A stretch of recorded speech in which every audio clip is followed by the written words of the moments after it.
Bene, siamo in diretta. Buongiorno, benvenute e benvenuti. Morning, welcome to everyone. This is the second of the 5 webinars at the Congregation for Catholic Education in collaboration with the EIS School, proposed until June 2021 to analyze and discuss and especially examine some initiatives inspired to the Global Compact for Education. In the last few months, our A school has gathered about 6 experiences carried out by congregations, associations, university bodies, etc. And today, the program is, the theme is peace and citizenship. We have Alfano. We have also Rector Professor Buonomo with us, and also representing our Rector, Professor Monica Lugato, who is the delegate of the Rector for the network. We have Archbishop Monsignor Zani, who will make the introduction for the Congregation of Catholic Education, and then representatives of the local bodies for peace, City for Peace Rondine, Professor Baccari, Letizia De Torre, and several more people as representatives of New Humanity, in particular for the project Together for New Africa, and for Vides, Ms. Elizabeth Murgia. I will give the floor now for the initial greeting to Professor Monica Lugato, who will bring the greeting of our rector and of the University Network of Universities for Peace. Thank you, Maria. Thank you very much for this invitation. I am an expert in international relations, so we all have to do with education, but my specific subject is not education. I am here, as Maria said, in two habits. First of all, Professor Bonini, the Rector of LUMS, asked me to bring this greeting to this meeting and asked me specifically to express his appreciation and the greeting of good work to all the organizers and to all the participants, meaning also his awareness that this is the step of a process to which he has high attention. So greeting and appreciation and good work from Rector Bonini. Professor Cinque, my colleague, invited me as I have been delegate from Rector Bonini to represent LUMS in the network of Universities for Peace. This network has been constituted recently because it was born officially on 10th of December of 2020, and LUMS was among the first university to adhere to the network of Universities for Peace. So, very synthetically, what is the meaning of this network?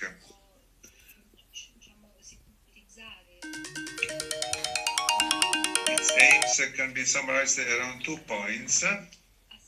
Do you have some problems? To ensure a visibility to the value of peace in Catholic training, and more in general, in the academic activity that is based on teaching research.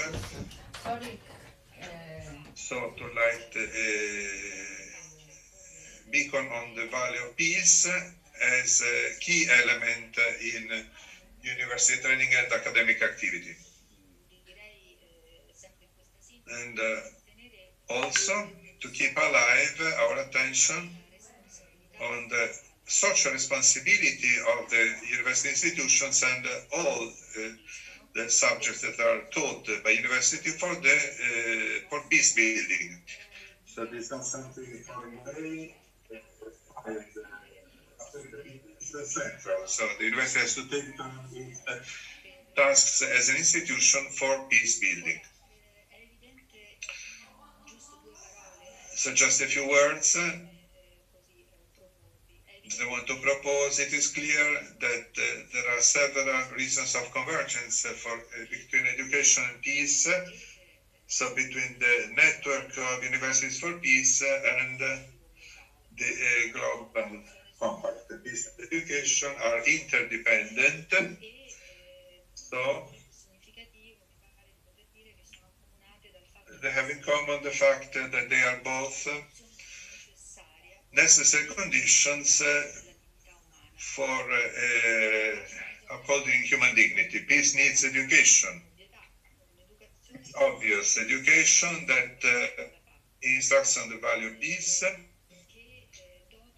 and has to endow everyone with the capability of exercising a critical attention in defense of peace, and also that can make aware, education that makes aware everyone on the need that everyone that we all commit ourselves for peace, which is not only an ideal desire, it is a daily work, and individually everyone in their own community should feel be aware of the urgency to bring this ahead. So peace needs education, but also education needs peace, on the other hand, on the other way around. So here the concept of peace is what the network of universities for peace moves. Not only peace as an absence of war, but the positive vision of peace. So non-violence, justice, respect for human rights, harmony. This is a beautiful term used by Pope Francis, a harmony that is consistent with human dignity, with what represents human beings as human beings. Siamo oggi in un periodo particolare che ci mette particolarmente di fronte alla realtà. Today we are in a special time that puts us in face of a reality that not only war but also other emergency brings to mourning, to injustice, they worsen inequalities and produce exclusion, and they create a crisis in the education system. Yes, we have distant teaching, but we should wonder what can be the dangers of distant teaching, and how we should get organized, in front of these dangers. So this is just an introduction to tell you that dell'Università per la Pace. The fact of belonging to this network of universities for peace and being an active part of the Global Compact, first of all with the ACE, the School of High Training, are two important pieces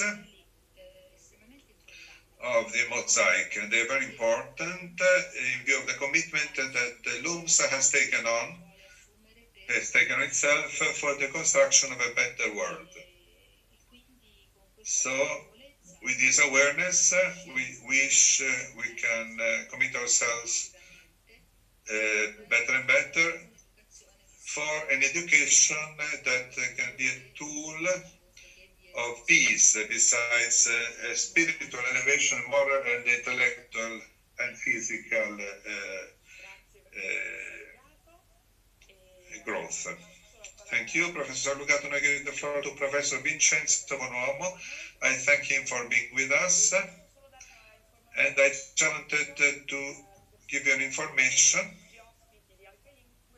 Our guests of our languages can follow the simultaneous translation in the English and the French channel, but when English is spoken, the Spanish channel has to be selected. Should select the English or the French channel. Thank you. Prego, professore. Buongiorno e grazie dell'invito. Thank you for your invitation. Good morning to everyone. I greet all the participants. So, the idea of the pact has brought the Latrensis University to be committed directly for the activities of research in matter of peace.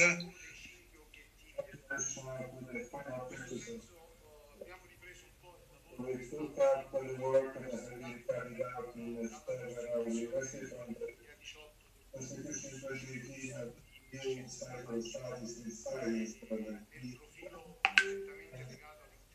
profiles connected to interdisciplinarity, and transdisciplinarity. So,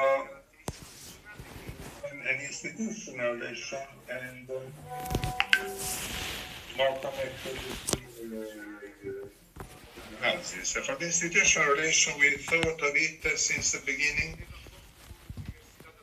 in relation with the University for Peace of the United Nations, with a specific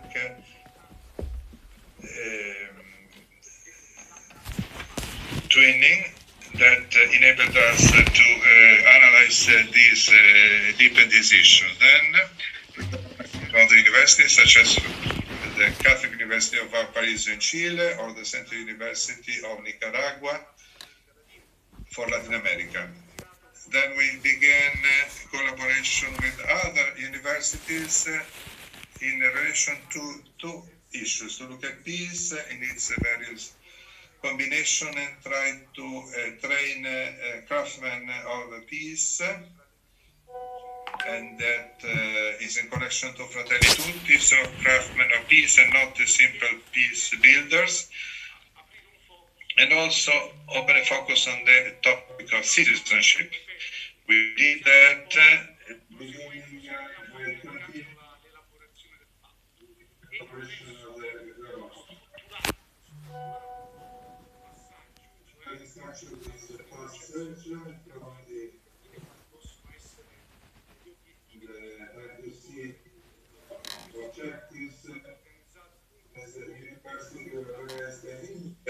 faculty group, an inter-institute group coordinated by Professor Alfano, and we tried to connect transdisciplinarity and interdisciplinarity, and this certainly brought us in relation to other bodies, and not only academic bodies that work on peace. So I see several people here. The last one in order of time is the collaboration with Pax Christi that set out a training project. They began a training project for a series of some schools of formation to peace, and we are giving a direct collaboration with this. So this is to say what we did and what is the perspective. So it is a pathway, and it is not easy talking about peace, but getting that into the institutional profiles, we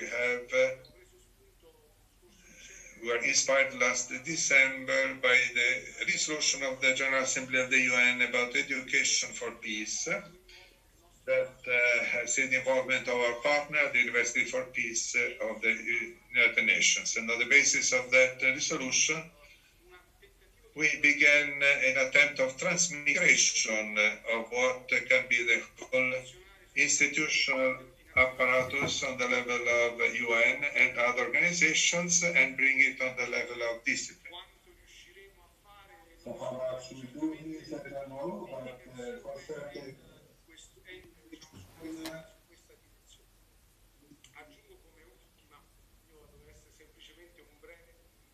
Breve descrizione che poi appunto il collega professor Alfano can widen our initiatives. So on the side of the Lateranense universities, there is an opening on every possibility of collaboration, described in the idea of a global compact, which is not only to foster educational processes, but especially to give new tools on the topic of peace and citizenship that can be responded to the present situation. So a response that is adequate to times and needs today. Sometimes in the approach that we make, we realized in the dialogue with partners that talking about peace and citizenship could remain something beautiful but abstract. Then if you have to implement it with people, with technicians, with operators, and with a craftsman of peace, that's another issue. So the contribution of everyone can be functional to this task that has been entrusted to the Cittadinanza University in collaboration with the Catholic University to pave the way on this topic on peace and citizenship. So I apologize if I cannot remain the whole morning with you, but I will remain until it is possible for me. Thank you, Professor Bonomo. So before giving the floor to Professor Alfano for the work that you are carrying out, I ask an introduction to Archbishop Vincenzo Zani.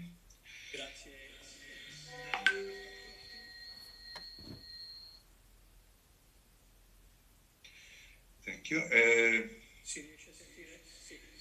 Un eco, adesso forse disattiviamo uno dei due microfoni, forse dovreste disattivarlo voi perché io deve togliere la cuffia, non si sì. Si sente? Adesso va bene?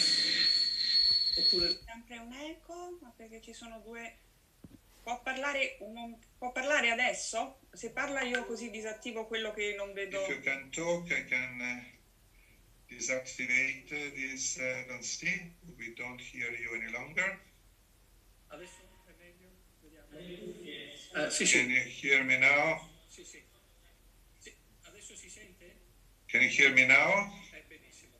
Ecco, io... Okay, so I don't want to steal more time because time is very precious. So it's just to greet you, to thank the LUMSA for this important coordination that they're being had together with the congregation, to thank the Lateranensis University for having accepted to coordinate this area, which is one of the 5 areas for the Global Educational Pact. I remind you the other areas,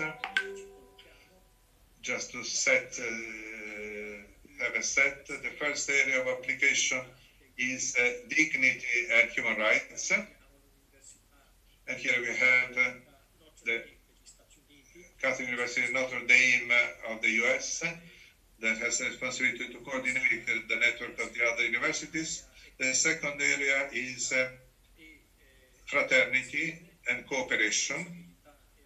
Responsibility is entrusted to the Catholic University of the Sacred Heart, and 1 month ago we had already a webinar on this topic, which was very good with the experiences we have listened to. Then the third area is the one of technologies and integral ecology, and this third area is entrusted to the Pontifical University of Bogota, Colombia, that has already 25 universities that are working on this sector. Then we have peace and citizenship, and then the last area is the area of cultures and religions entrusted to the Pontifical St. Thomas University of the Philippines. And there's the work we carried out. We are at our second webinar. We'll have these 5 meetings, each on these 5 areas, in order to begin this process.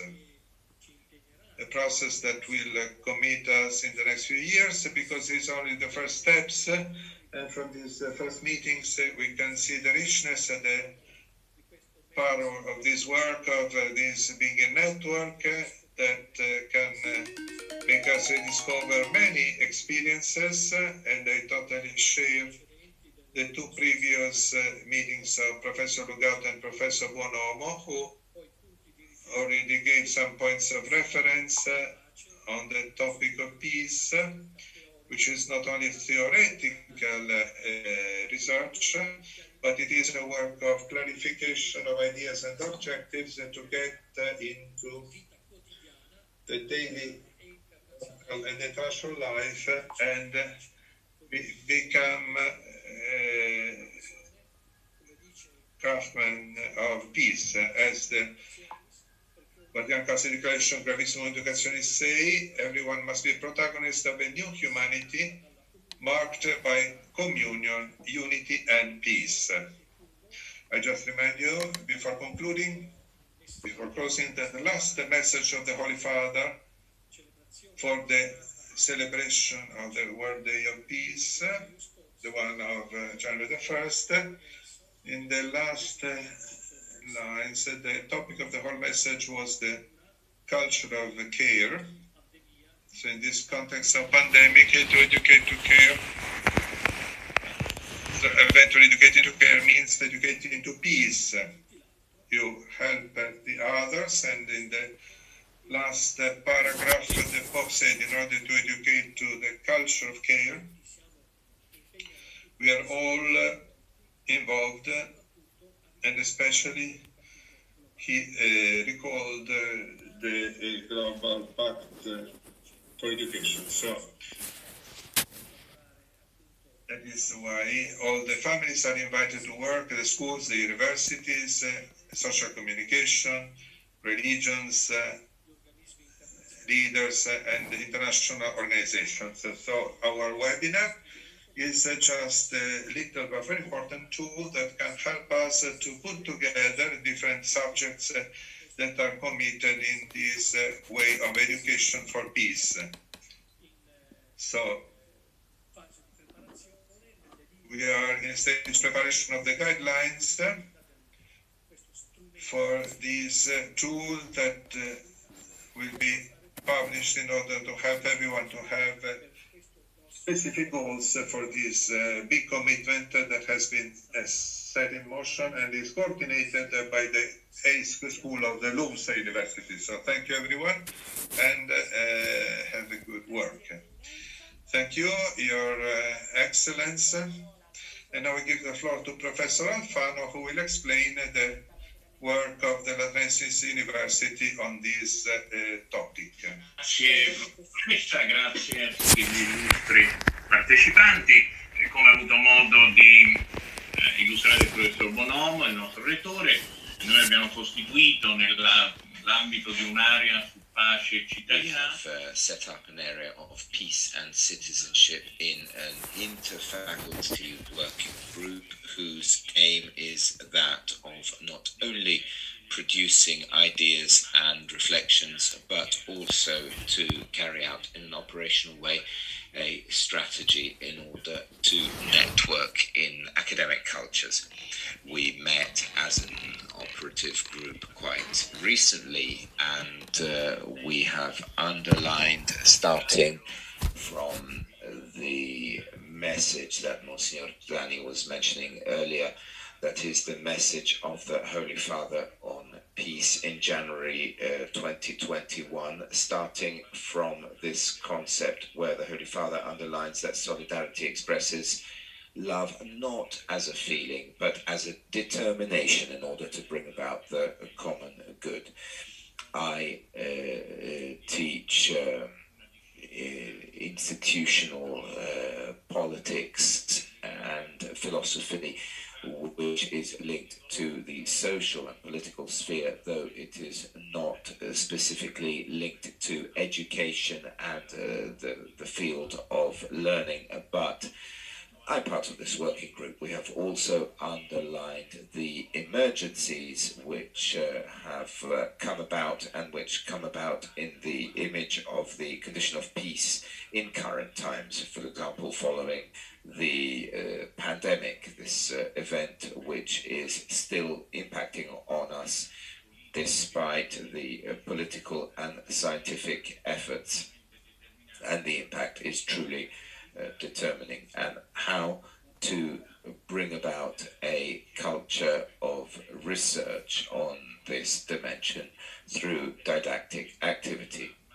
We said earlier that peace is not just an interruption of war, and we take this as an input coming from various legal contemporary frameworks and constitutions, including our own Italian constitution, Republican constitution, which for the first time in history has expressed the concept of absolute refusal of war.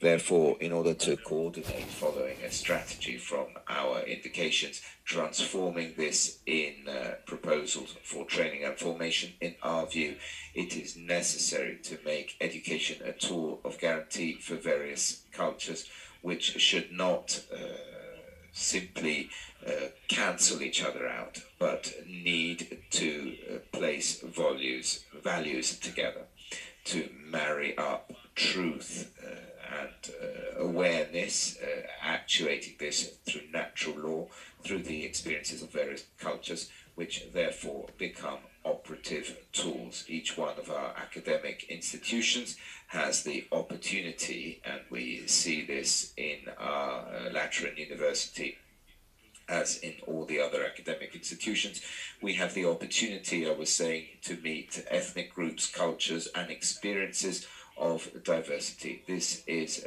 wealth, widening, and amplification of the dignity of every human person. We see at this point in time that we are in a time of emergency, but from here we need to bring about the value of human relations founded on on words, a word which is alive in those who speak it and those who listen to it, because our eye is always marked by the continuity of what we say. This element of dignity, therefore, has been delved into in greater depth. We will meet in the next few weeks as a working group, and we've prepared a small itinerary on these aspects which regard operative strategies in relation with peace in a time of pandemic, didactic activities which can be developed, the development of partnership, and especially considering the expression of human dignity, the central element in order to build true conscience of peace. Naturally, we need to bear in mind the cultural differences existing, as well as the need that every human person has due to ontological statutes of others, and the exchange of experiences and didactics of diversity channeled in a given search path and research path, where, in our view, every person should undertake a path of instruction, not through the acquisition of notions, but through experiences, dialogue, and the acquisition of this wealth. We wish to underline the new value which the concept of freedom takes on in a situation of emergency. Freedom should be not an escape, but a participated creativity, an activity, an active involvement, information, and taking on responsibility all belong to this. Freedom is the basis for peace. So from an academic point of view, we believe that it is necessary to express that further possibility that everybody has vis-à-vis society, prevalent thought, pessimism, fatalism, the sense of giving up, and general impotence, that dialogue towards a new culture, which Pope Francis refers to in the encyclical letter quoted by the rector Fratelli Tutti 199.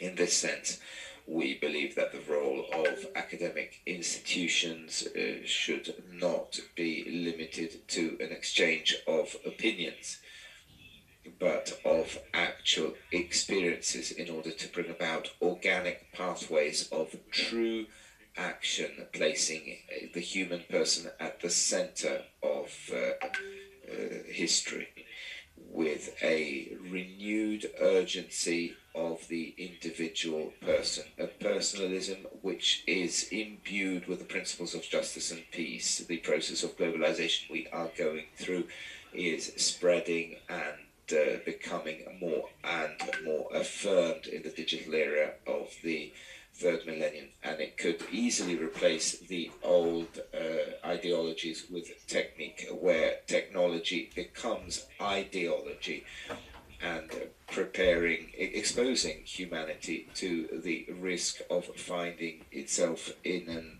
a priori something cold, something which is impossible to come out of except through an encounter with beings. So in this sense, creating a network and forming mindsets which are able to identify the concepts we are blocked in are not efficiency and utility. This is not the dimension of freedom, efficiency and utilitarianism, even though it has a philosophical wake it carries with it. But bringing about a development, thinking about the person in the global dimension of his or her being. This means developing academic itineraries which are not just linked to the grammar of peace as a historical need. Clearly, this is very important, but we are looking here at a study of all those tools to put into play in order to affirm a culture of peace as science. And as Professor Bonomo has said, we have a degree course which is one of science of peace, which is encountering favor and some attention on the part of the youth world, and therefore to enable these notions, these theoretical elements, to converge towards the construction of solid itineraries. First of all, dialogue entails a knowledge. That is to go in depth with concrete and effective situations from which we see, from this knowledge, we see an experience, we see diversity of views, of languages, of traditions, of customs, and these need to be studied not just as an academic notion or as a discovery, which would be not very productive and rather dry, but in order to find the method of peace. Once there was an ancient statement saying that we need to utilize the democratic method. This was after the Second World War, after the great drunkenness of totalitarian regimes. We decided to to use this democratic method after this period of contrasts and conflict to overcome what I call the ideology of dominance. This is what we need to teach our young people, to carry out a grammar of peace, to ensure that peace is possible through the understanding of what is anthropologically wrong, because it is against the human person.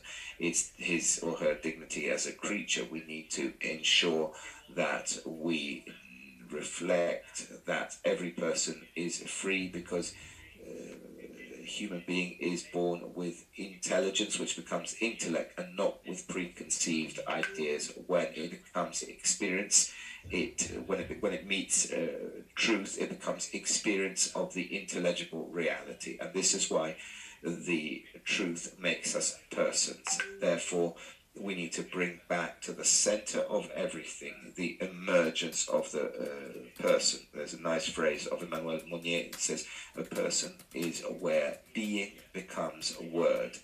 And this is one of the fundamental elements helping contemporary men and women to help young people to free their freedom, not in a libertine sense, but as a gift, as a participated gift, going from a psychological freedom, and one which has certainly helped the human being, to a moral kind of freedom in line with one's conscience, in the encounter with diversity, which are part of every human being and nature, and the cultural expression discussions in order to place at the center the extraterritorial dimension of conscience.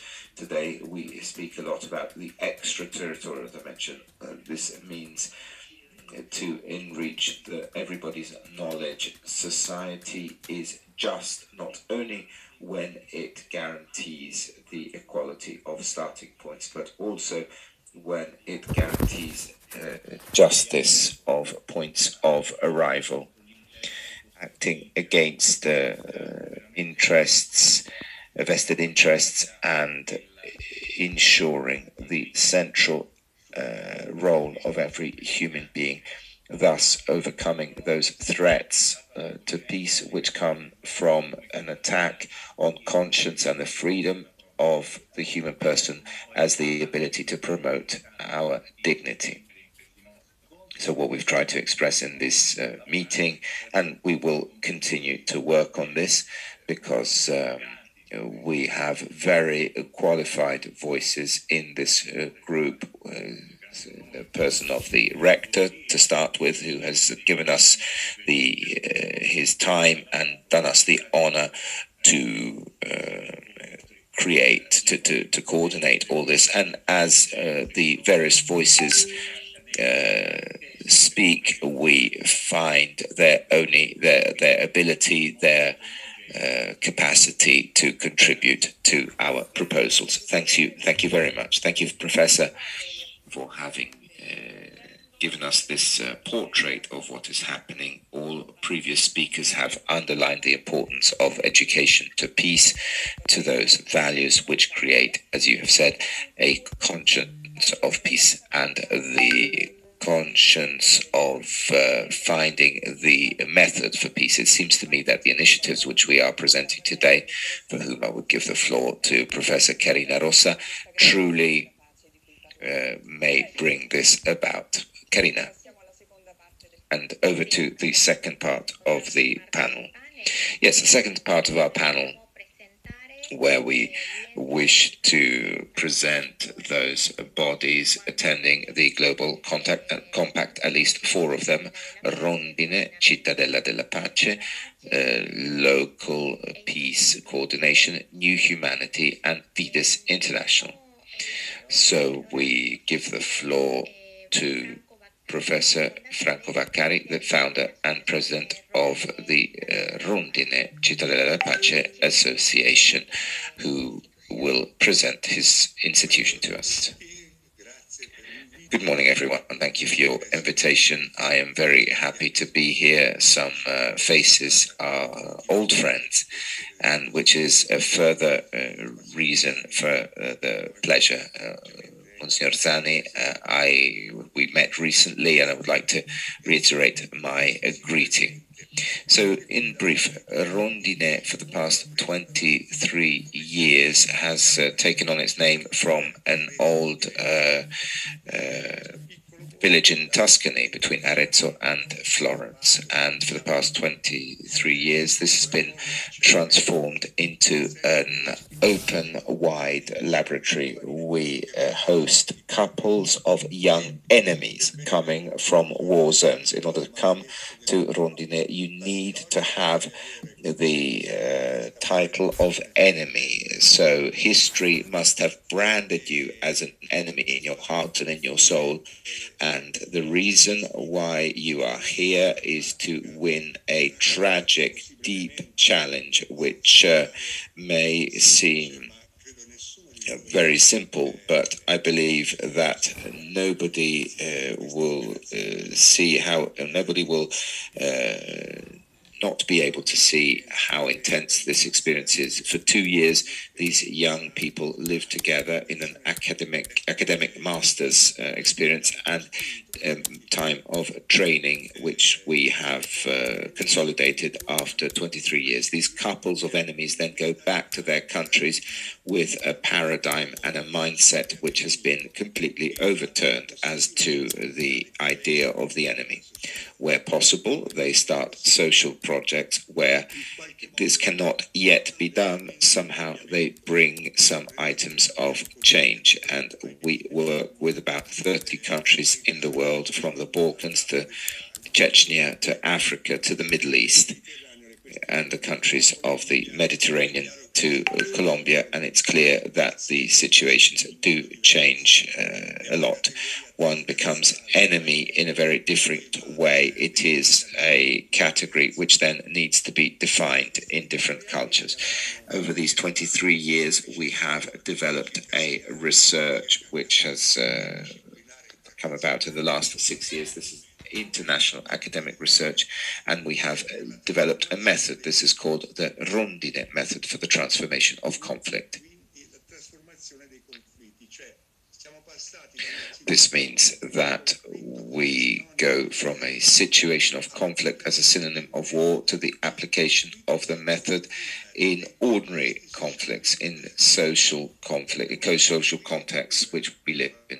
We have reread the word conflict within the concept of two words, relationship and enemy.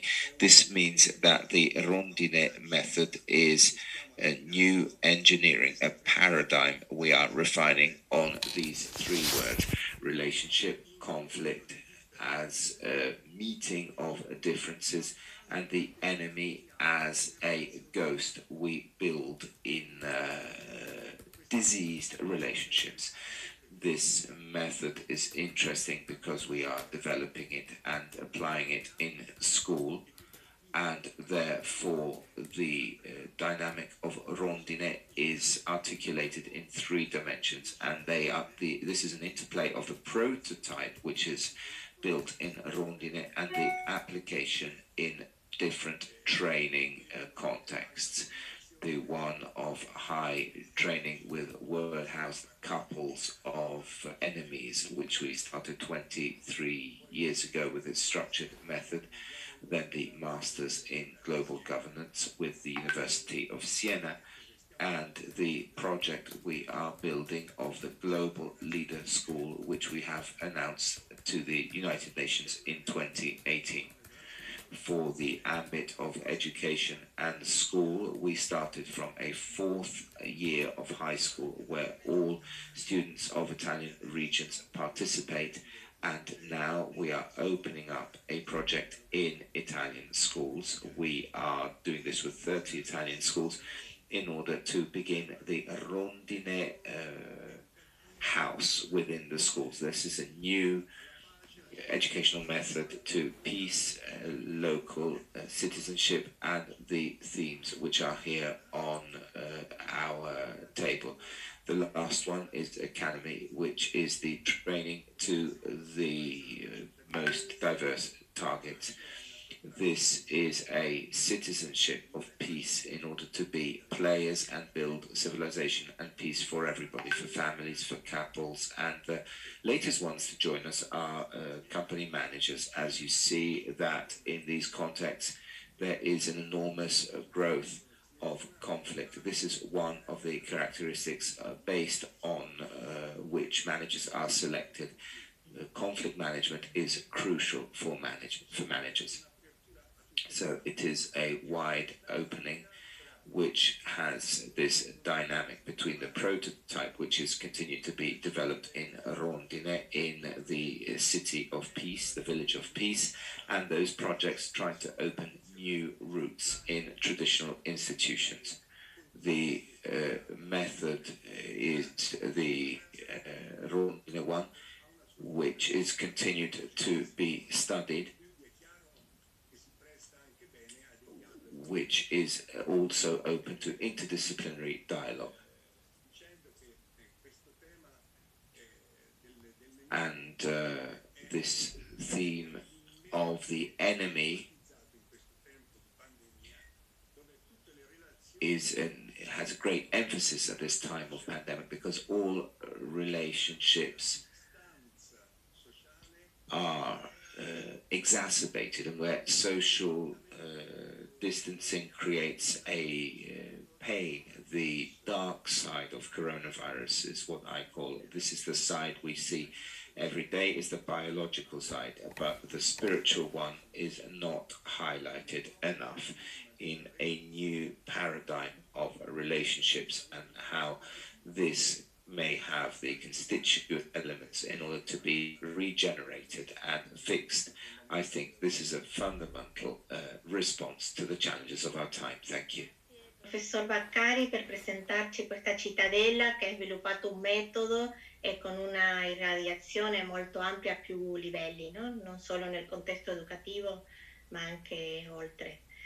Adesso diamo la parola al dottore Flavio Lotti, direttore del coordinamento Enti Locali per la Pace.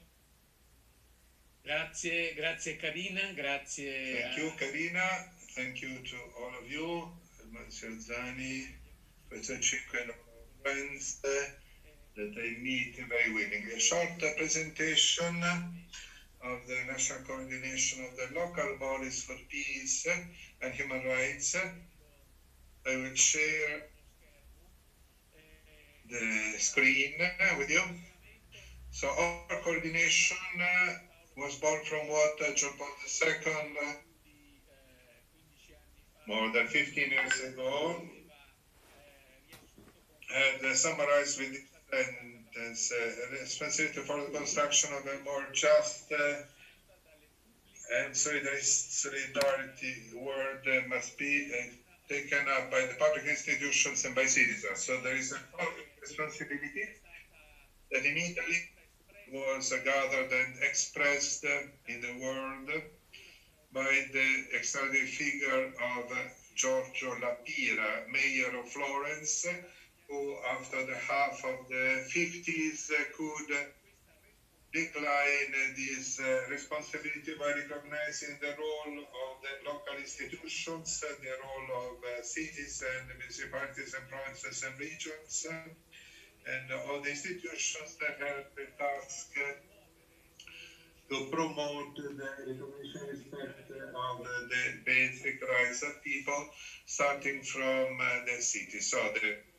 Coordination of Local Bodies for Peace and Human Rights was born 35 years ago in 1986, and today it represents the widest network of regions and municipalities that does exist in Europe and also in other parts of the world. I believe there is local bodies that work specifically to promote human rights and the culture of peace and justice and international cooperation.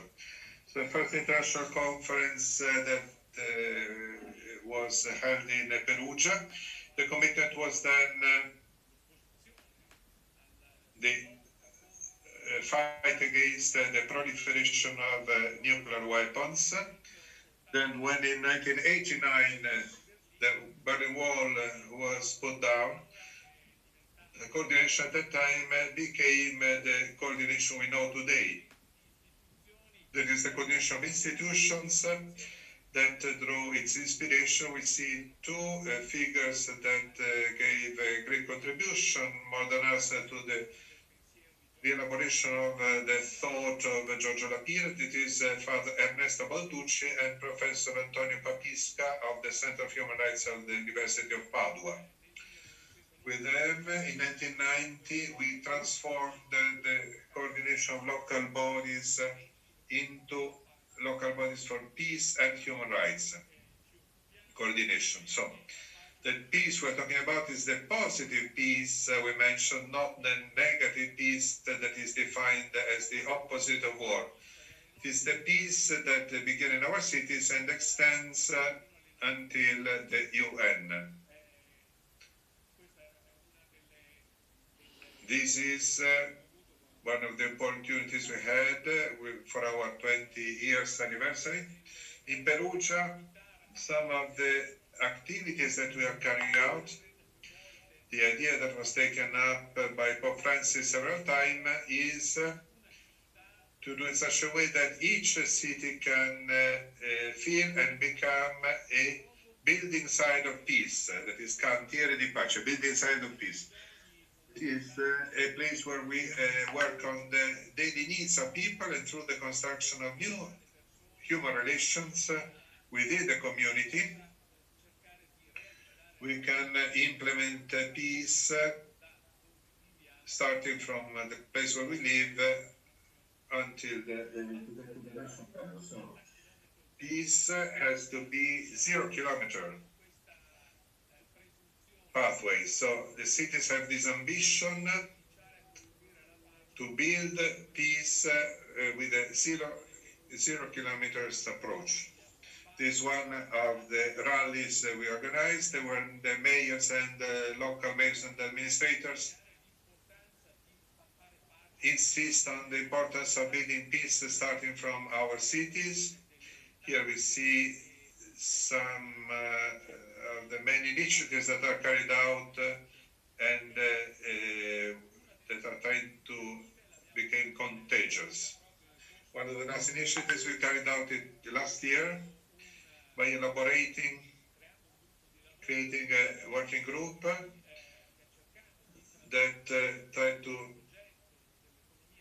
transform the project of the Economy of Francis launched by the Holy Father. So we thought, what can we do in our cities in order to build an economy of fraternity? So this is one of the concrete ways to build peace. Last year, despite the pandemics, we wanted to organize a rally Perugia Assisi and turn it into a human chain. This is in Assisi, the square of Assisi. Weather was bad, but this was one of the points of arrival of the human chain that we wanted to organize in a time when all the public events were cancelled. This is the forthcoming initiative that we are organizing from 19th to 25th of April, the week of Civic Week, where we try to relaunch a commitment of education to citizenship in collaboration with the network of universities for peace, with which we created a working group to develop this kind of education. Then the next initiative that we have in the calendar is the Rally Perugia Assisi that will take place on October the 10th, once more dedicated to the culture of care, the promotion of the culture of care, on which we should reconstruct a new perspective. So thank you again for your attention. Thank you, Mr. Lotti, for introducing the building sites of peace that are a promise of educational pacts in the different provinces and regions. And now I give the floor to Professor Justus Mbae, who represents the NGO in Nairobi.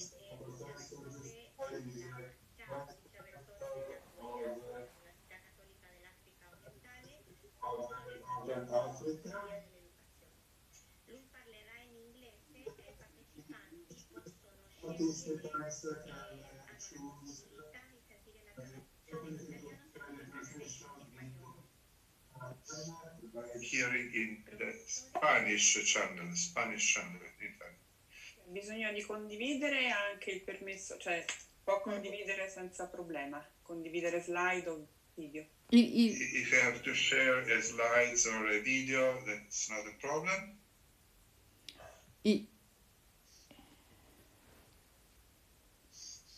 È presente? Chi è presente? Audio e video sono attivi.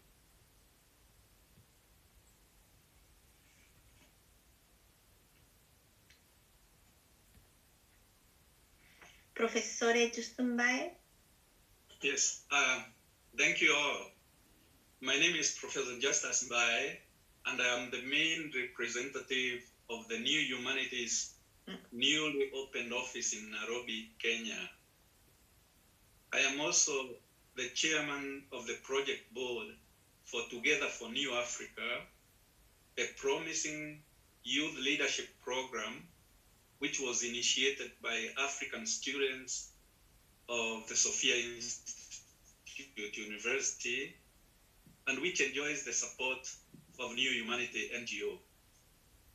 New Humanity is an NGO of the Focolare movement, and along with about 140 other NGOs, it holds general consultative status in the United Nations and works closely with UNESCO. Welcome now to watch a short video that captures the nature, mission, vision, and activities of the New Humanity NGO. Welcome.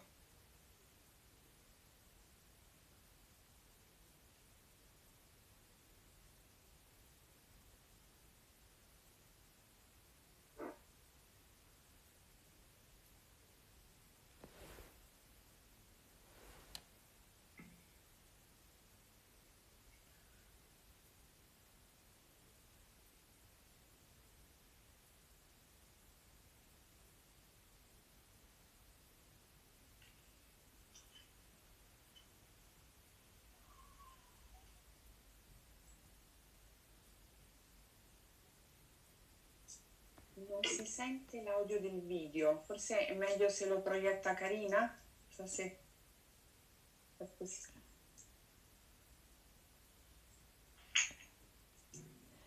Lo sta facendo Carina. Carina, vuoi provare tu? Sì.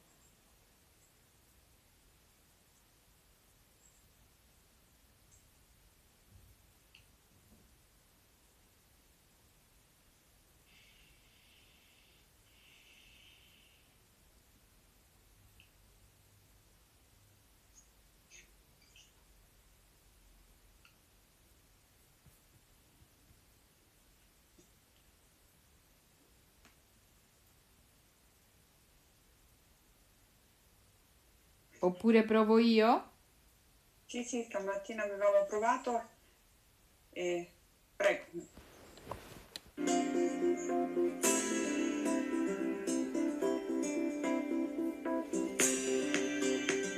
Contribuire a realizzare l'unità della famiglia umana. To realizing the unity of the human family in full respect of the identity and wishes of the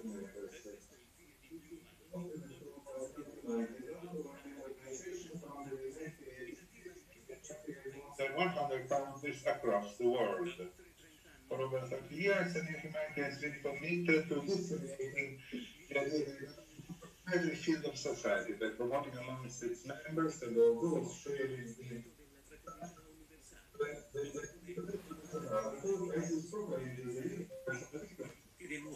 human rights. Human beings are born free and they should act towards one another in the spirit of brotherhood.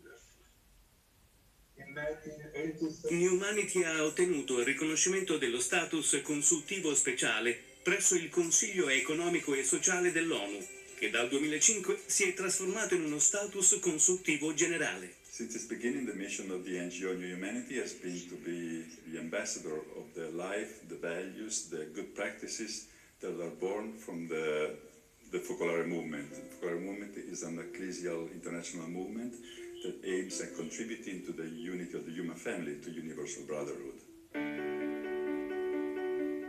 È del resto ormai parte del sentire comune dei protagonisti della vita internazionale la necessità di rileggere il senso della reciprocità, uno dei cardini dei rapporti internazionali, e che è ancora alla base della nostra spiritualità e quindi della nostra azione. Reciprocità che richiede di superare antiche e nuove logiche di schieramento, stabilendo invece relazioni con tutti, come il vero amore esige, che domanda di operare per primo, senza condizioni attese, che porta a vedere l'altro come un altro se stesso e quindi a pensare in questa linea ogni tipo di unicità, disarmo, sviluppo, cooperazione.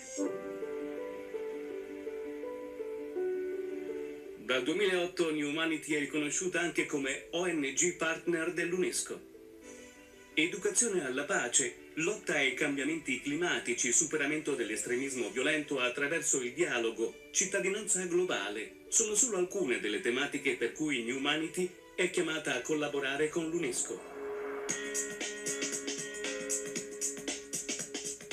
A Ginevra, New Humanity ha promosso numerose iniziative presso il Consiglio per i diritti umani dell'ONU e l'impegno nel promuovere il diritto alla solidarietà internazionale e allo sviluppo tra i nuovi diritti umani riconosciuti e tutelati a livello internazionale. Presso le Nazioni Unite, New Humanity è impegnata in prima linea nel perseguire gli obiettivi di Agenda 2030, il programma d'azione sottoscritto nel settembre 2015 dai governi dei 193 Paesi membri e che ingloba i 17 obiettivi per lo sviluppo sostenibile, come la lotta alla povertà, l'eliminazione della fame, il contrasto al cambiamento climatico. Il lavoro di New Humanity continua, perché l'articolo numero 1 della Dichiarazione universale dei diritti dell'uomo, tutti gli esseri umani devono agire l'uno verso l'altro in uno spirito di fratellanza, diventi parola attuata, chiave per raggiungere il mondo unito.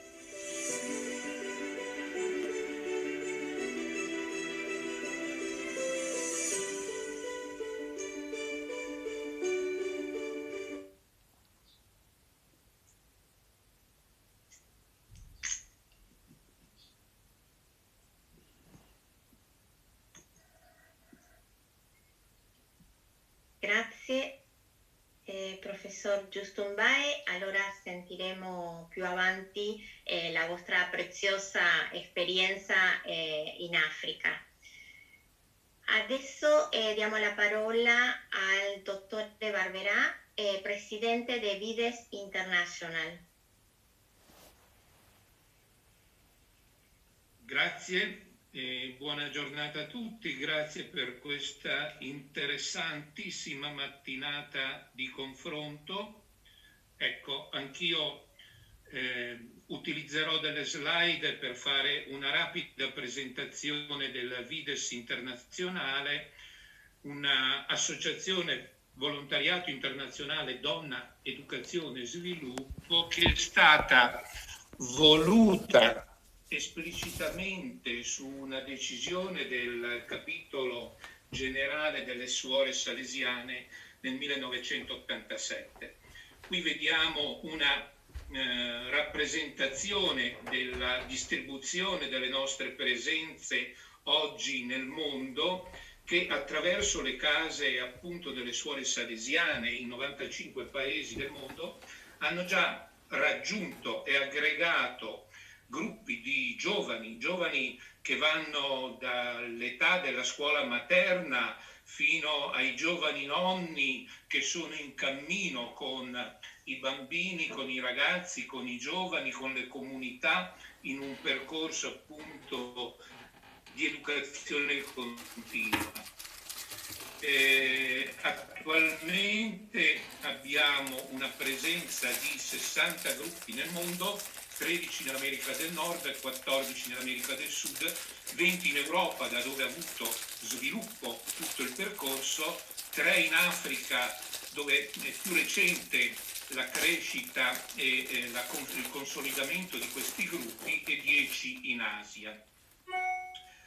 Dicevo, l'associazione è stata costituita formalmente in Italia il 30 novembre dell'87, ma rapidamente ha iniziato a costituire nuove sedi e nel 1991 si è costituita come rete internazionale con statuto belga, raggiungendo appunto la presenza oggi in più di 60 paesi nel mondo.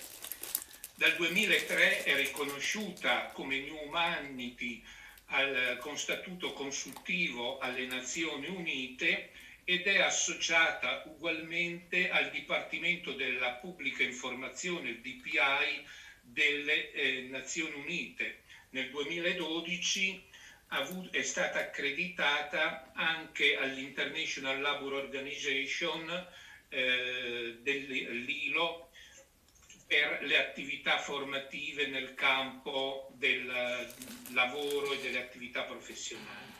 Quali sono gli obiettivi di questa rete?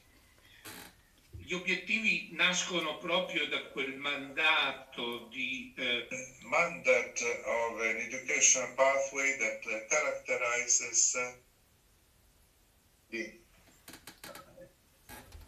preventive activity that Father Bosco and Mother Mazzarello wanted. They want to offer to young people an experience of concrete work, so bring education into daily life, not only for an occasional experience, but also for an experience of life, of ongoing life, offering spaces of protagonism that enable young people to reach a dimension not only of good Christians, but also as honest citizens, by building bridges of solidarity and cultural exchange, not only among young people and local communities, but very often this experience, we bring it to the United Nations as moments of proposal, as examples that show how through education to global citizenship as possible and participated, we can give concrete answers to the humanity today. And promote cooperation to development according to the Agenda 2030, starting from the concept of cultural change to face the different subjects,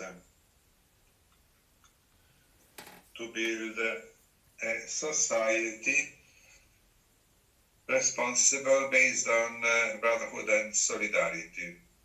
So values that characterizes life as a value, as a task. We have more than 7,000 young people who are living experiences of volunteering on an ongoing basis, starting from the different context of daily reality, starting from relations with the family and with the local area where these experiences are implemented. Freedom as a capacity for self-determination and choice. Justice as an achievement of a dignified life. Solidarity lived in a gratuitous context. Hope and joy as fraternal service based on solidarity. Peace as a responsible commitment of citizens and inhabitants of one planet. An intercultural and interreligious approach as an expression of a positive vision. It's a methodology that is focused especially on action. So as John Paul II said, acting is the word of hope. And in young people, we often have to bring the concreteness of presence in daily life and in contributing to change. It's a pathway always based on an interactive approach, not only theoretical but also practical.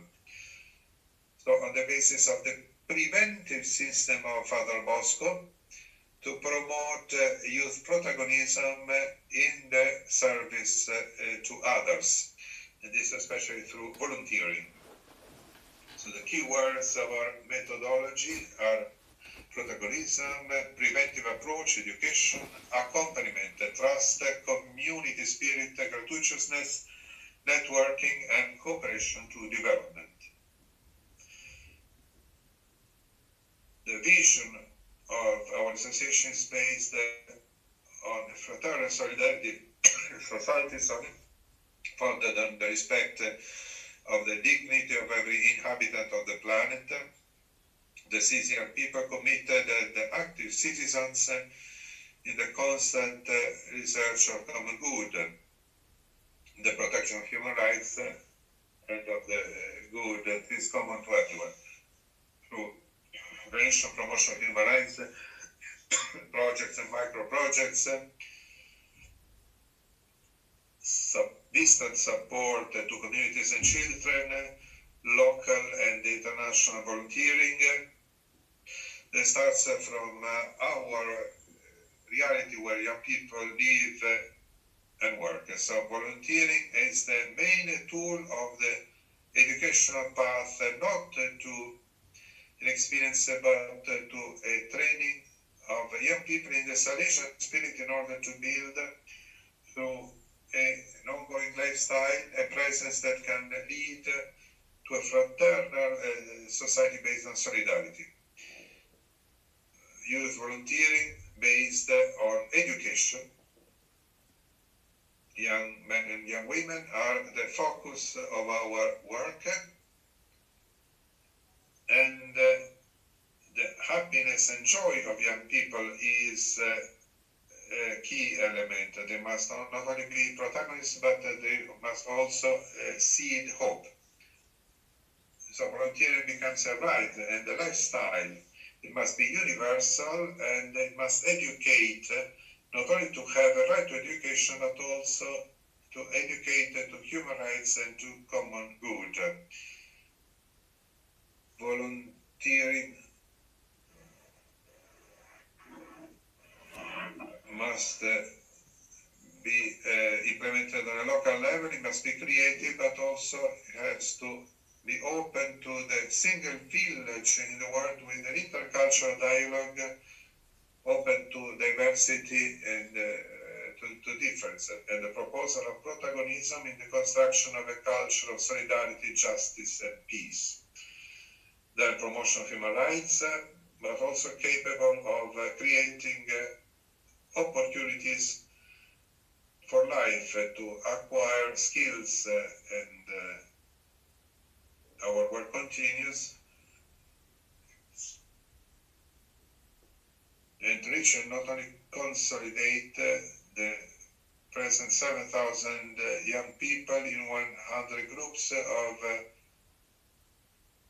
but in many countries, especially in Africa, where more recently we started our activity, and more recently we consolidate our groups. So basically, through training of young people and pathways of volunteering, lived with a cross approach, along with the different activities at the local level for the promotion of human rights and common goods.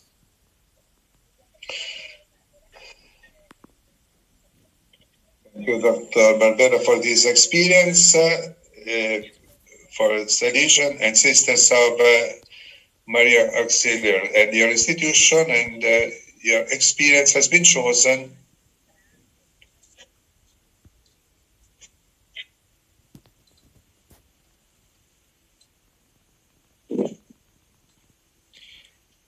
And now we move on to present the concrete experience of your institutions.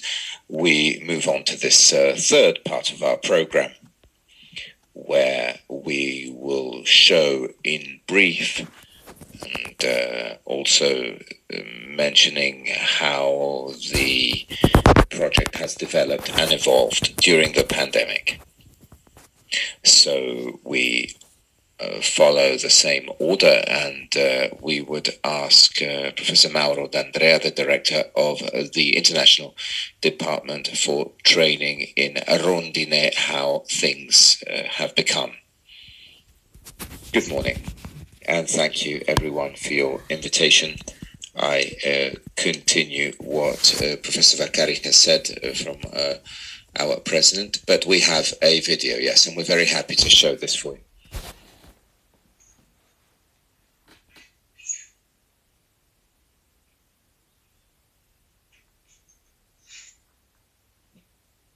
A medieval village in the heart of Tuscany on the banks of the Arno River, in the memory of the new Florentine humanism which gave rise to a vision of the world which places man at the center. This is Rondine Cittadella della Pace. In this village there are young people who belong to most peoples who are still in conflict today, where history has encouraged them to see them as enemies. These are young people whom have been deprived of freedom and joy from due to war, but they still have hope. These are young people who would be enemies in their countries, but who choose to live together in Rondine in order to get to know one another and to understand one another's point of view. This would be impossible in their own land. They are trained to become leaders in order to return home and to change the future of their peoples. There are 180 so far, and they are active agents of change, committed in the change of the world. They are calling their people in order to hold a dialogue. In Rondine, they do what they were called to do, to meet and to construct a new vision together. These are young people calling other young people to hold a dialogue and build a bridge between peoples. Through an itinerary of training, they sit together at the same table and discover that the enemy has become their best friend. When they met, they didn't even want to give each other to shake hands, but as they said goodbye, they could not embrace. In that hug, trust was born, and hope to look together to the future. Now they know peace is possible. Now is the time to build it together.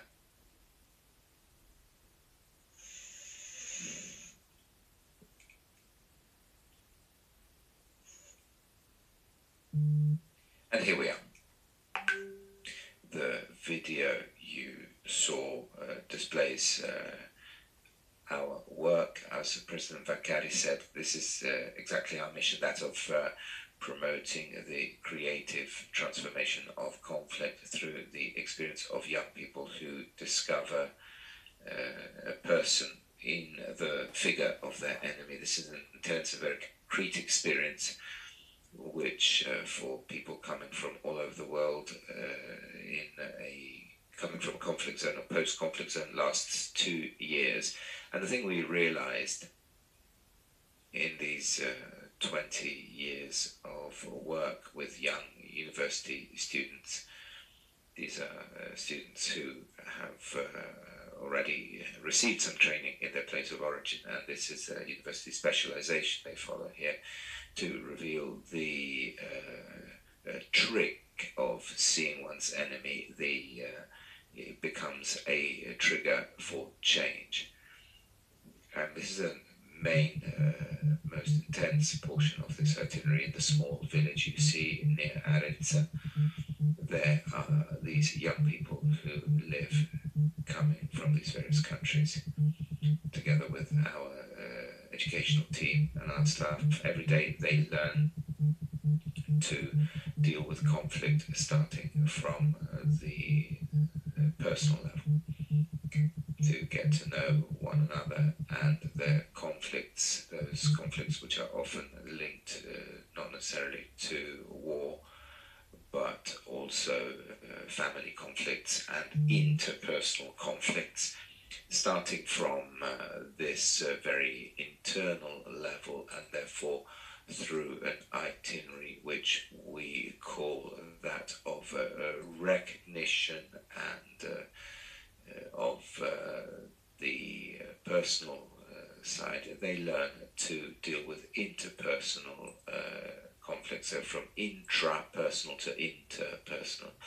And this is where those difficulties emerge of being able to deal with others, the shock of speaking with a person who you could not meet in your own home country. In fact, you could not even nominate a person like this. But this is where we reveal that the enemy is really the idea of the enemy is a trick. There's an imaginary aspect of those who are the other side of the wall, with the unconscious memory that everybody attributes a role to somebody else. And this then becomes a concrete relationship, which is what over these 2 years we have tried to bring about and to make happen through this dialogue. And therefore, a wall comes down through this, and we reveal that the enemy does not exist. What is important, though, is how to shift, how to transform what could be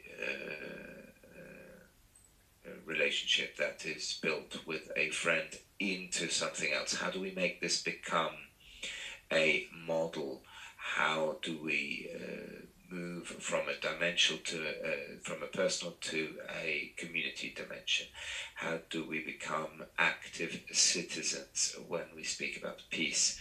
Well, we have seen that giving the open floor and the opportunity to these students, working with them and not for them, the paradigm does change. All the initiatives we built over the years, I would say in the last 5 or 6 particularly, came about on following the idea of these international students.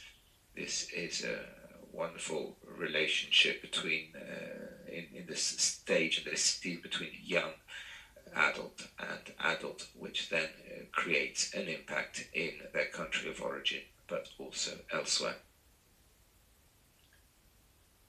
This is where the paradigm is being identified. We are trying to manage this type of relationship, including the more complex one, in order to then move on to develop peace. For us, the word peace is always linked to another word which means building peace, which is building. We are very careful about the process of building, because this is where the basis comes about for a lasting peace. And thanks to the cooperation with these students, with these leaders, because these students after 2 years become leaders of themselves, of course, and leaders of others. And this is when we try to get them to understand how important it is to devote their time to the management of the common good. I remember various initiatives we held, especially in the Caucasus region. That's where Rondine started off. And youth engagement in a sort of second-level diplomacy, citizen diplomacy, allowed them to hold a dialogue with their policymakers, which is a very different thing vis-à-vis holding a dialogue on the part of a small association in Italy with the people on the field. Clearly the pandemic, as in many other dimensions of life, has created enormous problems. The initiatives that the president was talking about, the young Italians coming from all over Italy, naturally is on hold in order to be able to focus more on how our method can enter the world of schools. But it has not abandoned our heart with the workhouse. We have managed to maintain the arrivals, to keep the arrivals of the students from all over the world, but we have moved our training, part of our training, as online, an online version, in a way which I think was quite effective, perhaps eliminating that portion which is more linked to skills in order to focus, as Monsignor Sani said earlier, in dealing with caring for the person. We understood how important this moment of difficulty was. Person, our method is based on these words: trust, person, relationship, and then politics in a wide-ranging word, and then celebration. We focused especially on this, and we tried to take care of the most personal day-to-day expert. Imagine every student arriving had to quarantine for 2 weeks, so normally you arrive in Rondine, there's an enormous welcome party, whereas this means coming out of complex countries such as Syria, one of them, Lebanon, which recently has been in very complex complex economic situations and find yourselves in a room for 2 weeks on your own. So the first thing that we focused on was exactly this, of dealing with all the young people and taking care of them. And we are collecting the results of this work, and we hope to be able to start again next September in an easier way, with a generation able to finally follow the standard itinerary. Thank you. Thank you. Thank you, Professor D'Andrea, for your wonderful presentation of this citadel, which is very interesting. I see the different steps, the different steps, both first to reconcile with an imaginary enemy at an interpersonal level and an organizational level and at a political level. Thank you. Let's give the floor once again to Professor Flavio Lotti, who continues to talk to us in concrete the experience of the local bodies for peace coordination. Thank you, Karina. I will share my screen once again. The coordination of local bodies for peace, as I said, was born in '86, and from the beginning it started dealing with the promotion of an education to peace. This is the first of the jobs we did, 250 copies. It's a diary which spoke of peace every day. That is to say, it tried to incarnate the educational commitment day by day, rather than it becoming a one-off occasionally. In the year 2000, we signed with the Minister of Education, Giovanni Berlinguer, at the time, a first memorandum of understanding in order to develop cooperation between Italian local bodies and schools for peace. Immediately afterwards, the National Network of Schools for Peace comes about. This is a network which counts more than 800 schools present in all Italian regions, from kindergarten to high schools.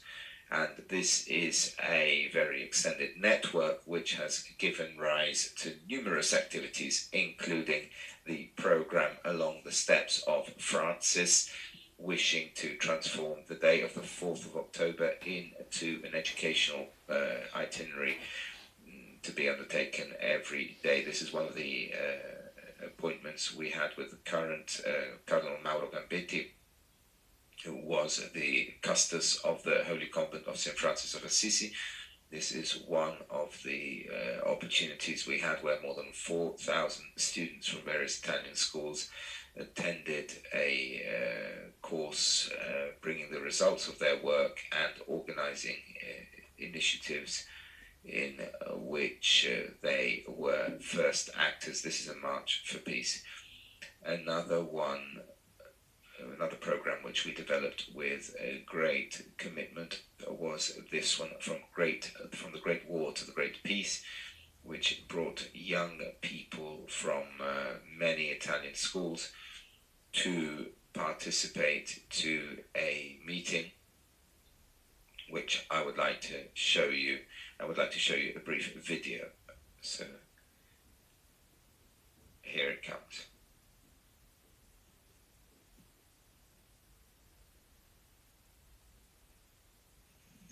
On the 16th of March, the trenches of the Carso regions became an open-air classroom where children and young adults brought about a pedagogy of gestures and sharing under a dark sky which soon became rainy. The children of elementary schools planted flowers in the trenches, saying that life wins the folly of war.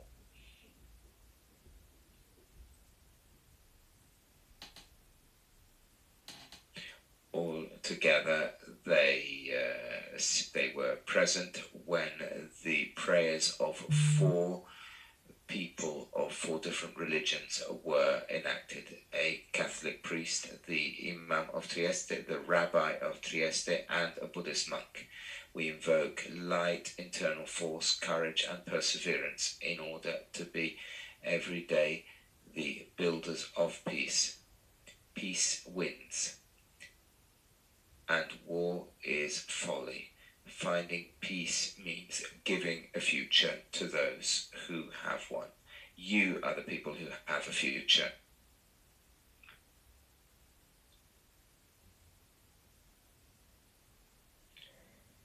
I have lived in a time of peace and well-being, which at the moment is threatened by economic crisis and war coming about in certain countries. In television, there are cities and villages which are destroyed, with masses of women and children escaping this. Also, there are conversations which have the taste of violence. Luckily, I live in a family and I go to a school which promotes peace. Dear grandfather, I pray for the end of current conflicts. I will interrupt the vision of this video here in order to start again the presentation which I was giving you. Just take a step back with my slides. What you have just seen was the second meeting, which took place in the trenches. You can see, you should be able to see the images now. This is one of the initiatives. You need to share your screen again.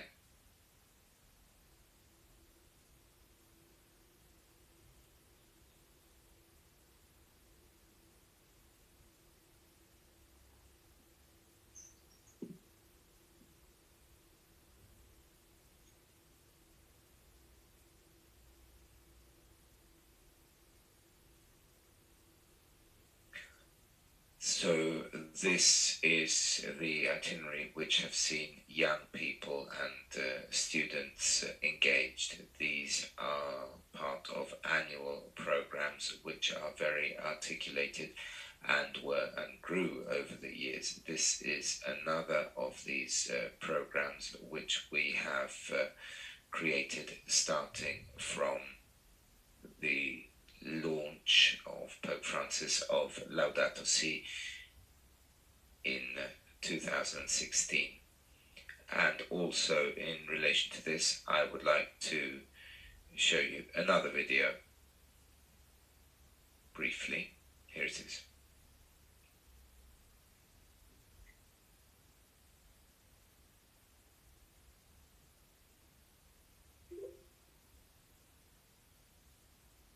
On the 18th of June 2015, Pope Francis sent us a special letter to invite us to deal together with the great social and environmental crisis of all over the world which we are going through. Pope Francis has presented to the world his encyclical letter, Laudato Si, an admonition against human and environmental degradation. Laudato Si is a document of crucial importance which is rich in analysis, reflection and concrete proposals which deserve to be known and studied by all. Mine is an appeal to responsibility, and therefore the National Programme of Education to Peace comes about. Let's protect our home.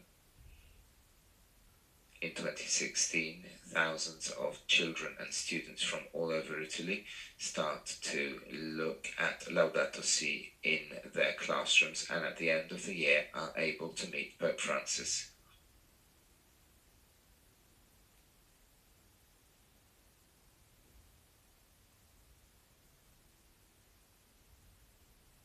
In the enormous Aula Paolo VI in the Vatican, the Pope does not elude his questions, answering spontaneously. Holy Father, what is happening? What do we need to expect? What will happen to us? Why is it so difficult to learn to love? Maria, a student coming from Sardinia, speaks to the Pope, and the Pope answers directly. What is happening?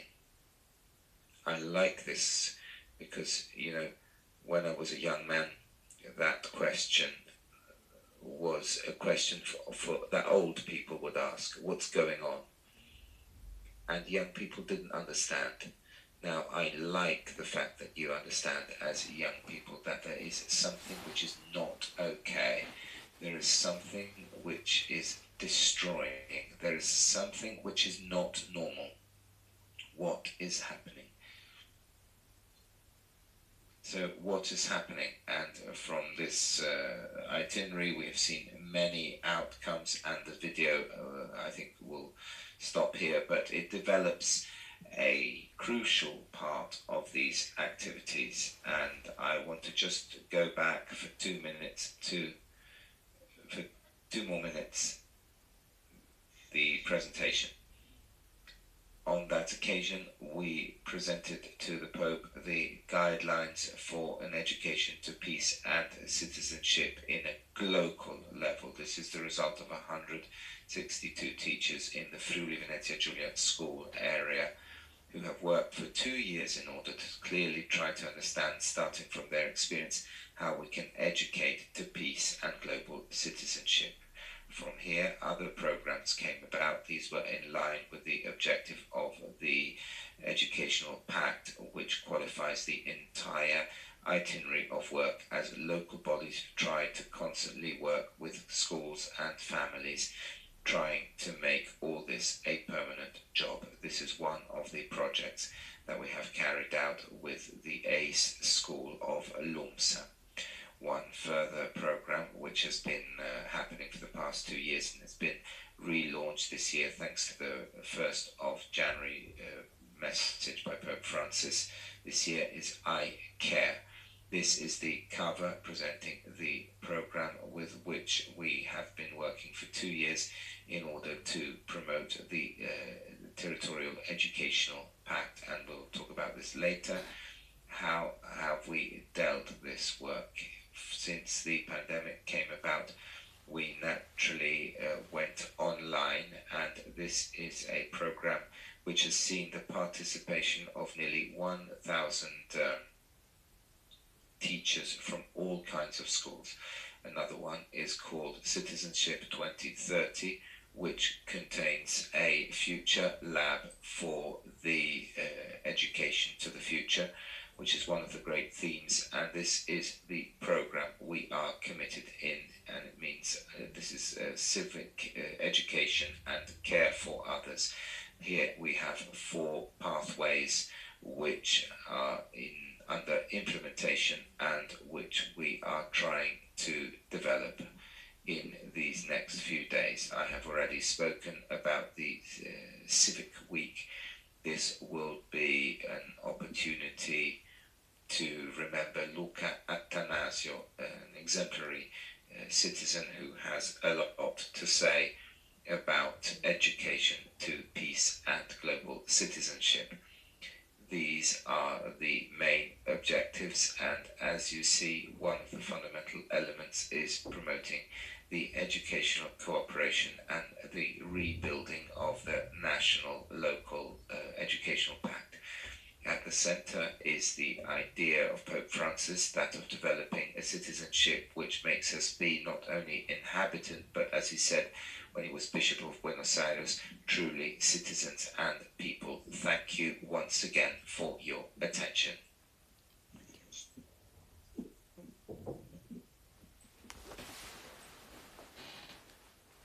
Thank you, Mr. Lotti.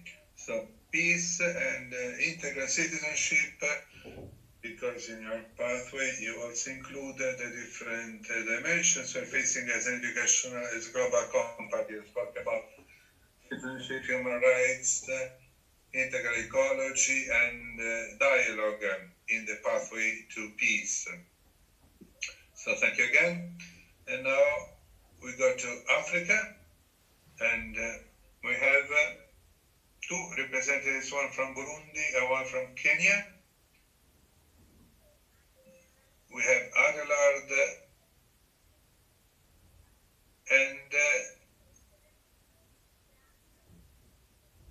Esteban Kirikaburu, young leader from Kenya, and they will introduce the project Together for a New Africa.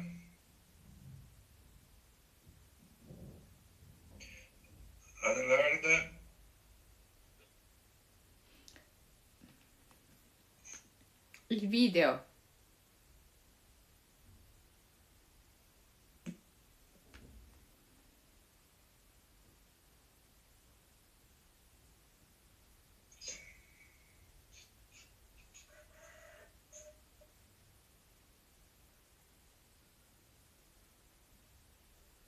Allora, siamo...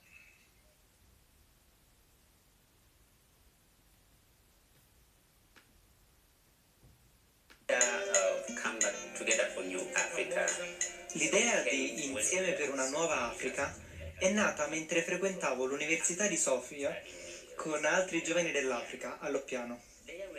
Parlavamo delle sfide del nostro continente e ci siamo detti, qui a Sofia stiamo facendo un'esperienza molto valida, ma come possiamo trasmetterla agli altri giovani dell'Africa?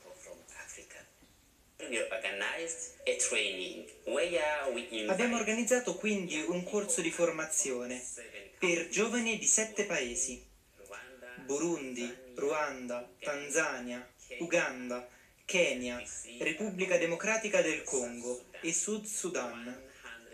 107 giovani accompagnati dai loro tutor. La composizione del gruppo è stata fondamentale, dato che la prima sfida sono le divisioni. Per esempio, le relazioni tra i nostri paesi di provenienza. Burundi e Ruanda non si parlano tra loro, congolesi e ruandesi sono nemici e noi abbiamo visto tutti loro seduti insieme, parlare e scoprire la loro bellezza. Questa era una prima sfida. E poi come diventare un leader, che significa costruire dialogo.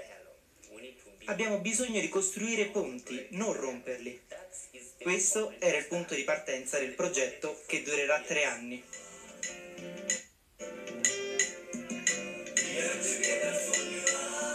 Ho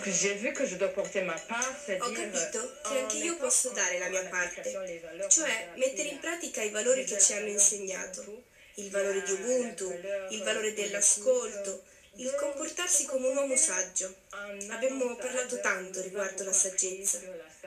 Ho capito che con questi valori possiamo sviluppare un comportamento nuovo per un'Africa nuova. Siamo all'inizio, ma in qualche modo abbiamo già raggiunto il nostro obiettivo, anche se abbiamo ancora una lunga strada da fare.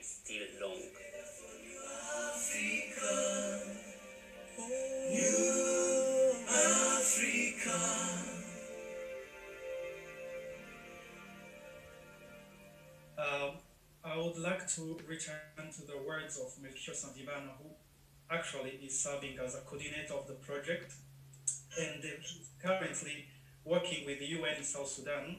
Unfortunately, he couldn't be with us today due to the pandemic. Then the project was born upon the initiative of African students at Sophia University, an international university near Florence, founded with the aim of promoting dialogue and interaction between the different fields of knowledge in a wisdom perspective. Given to the contribution of African students in the inception, development, and promotion of the project, the role of Sophia students is crucial. They constitute the pillars of the project, and this consciousness is being passed from generation to the next. It is a big responsibility, yes, which Sophia African students and ex-students are committed to. However, we also owe a very big debt of gratitude to other students from around the world, as well as the staff of Sophia University and other persons who work behind the scenes and support this project.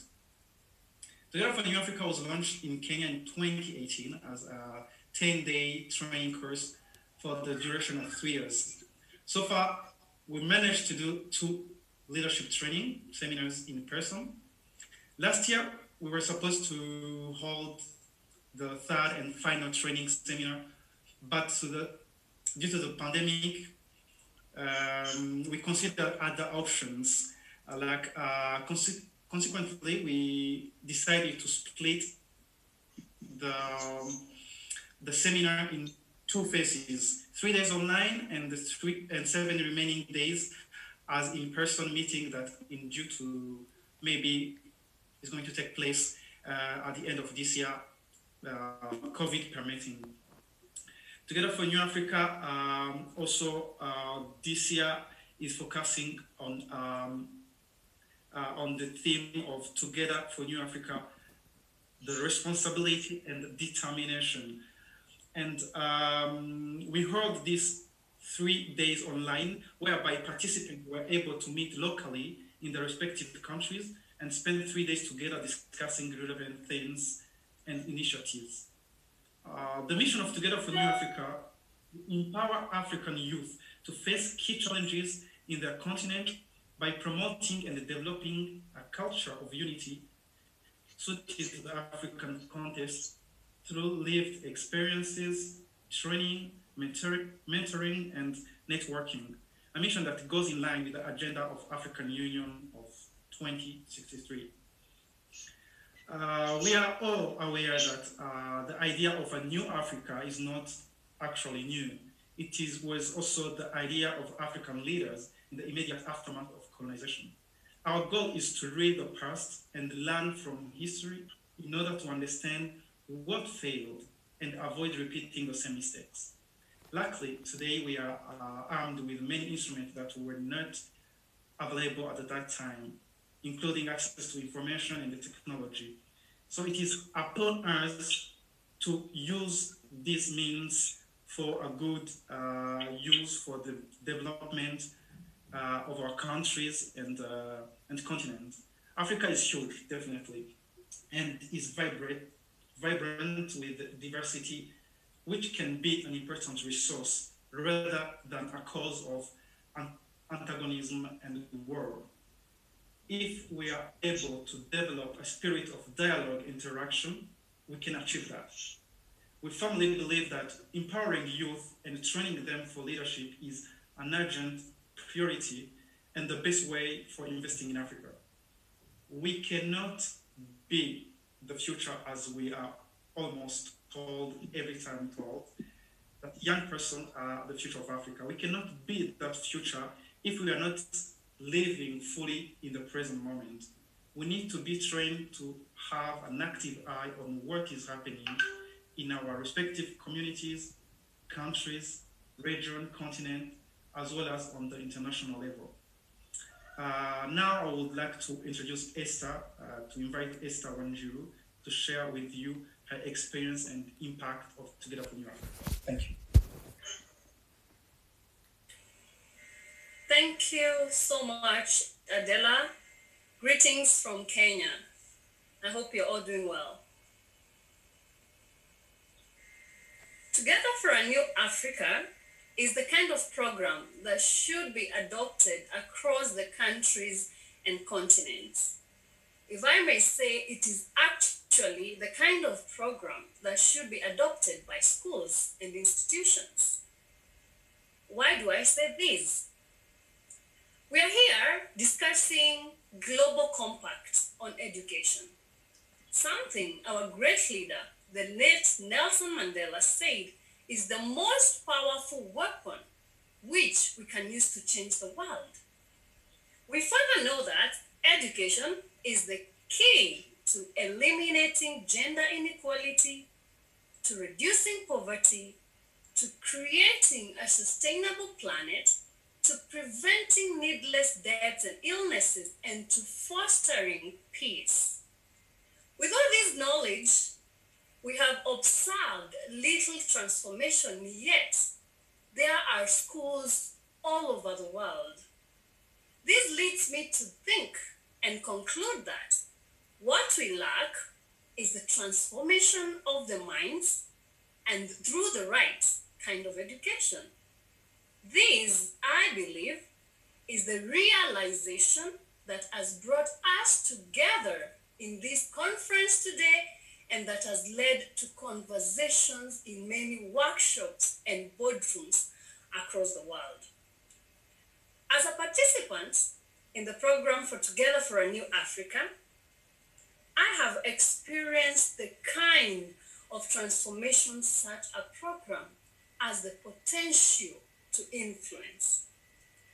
Young people have been coming together for the last 3 years, some from countries at war with each other, yet they sat together, discussed solutions for Africa at peace with each other, and hope and smiles on their faces.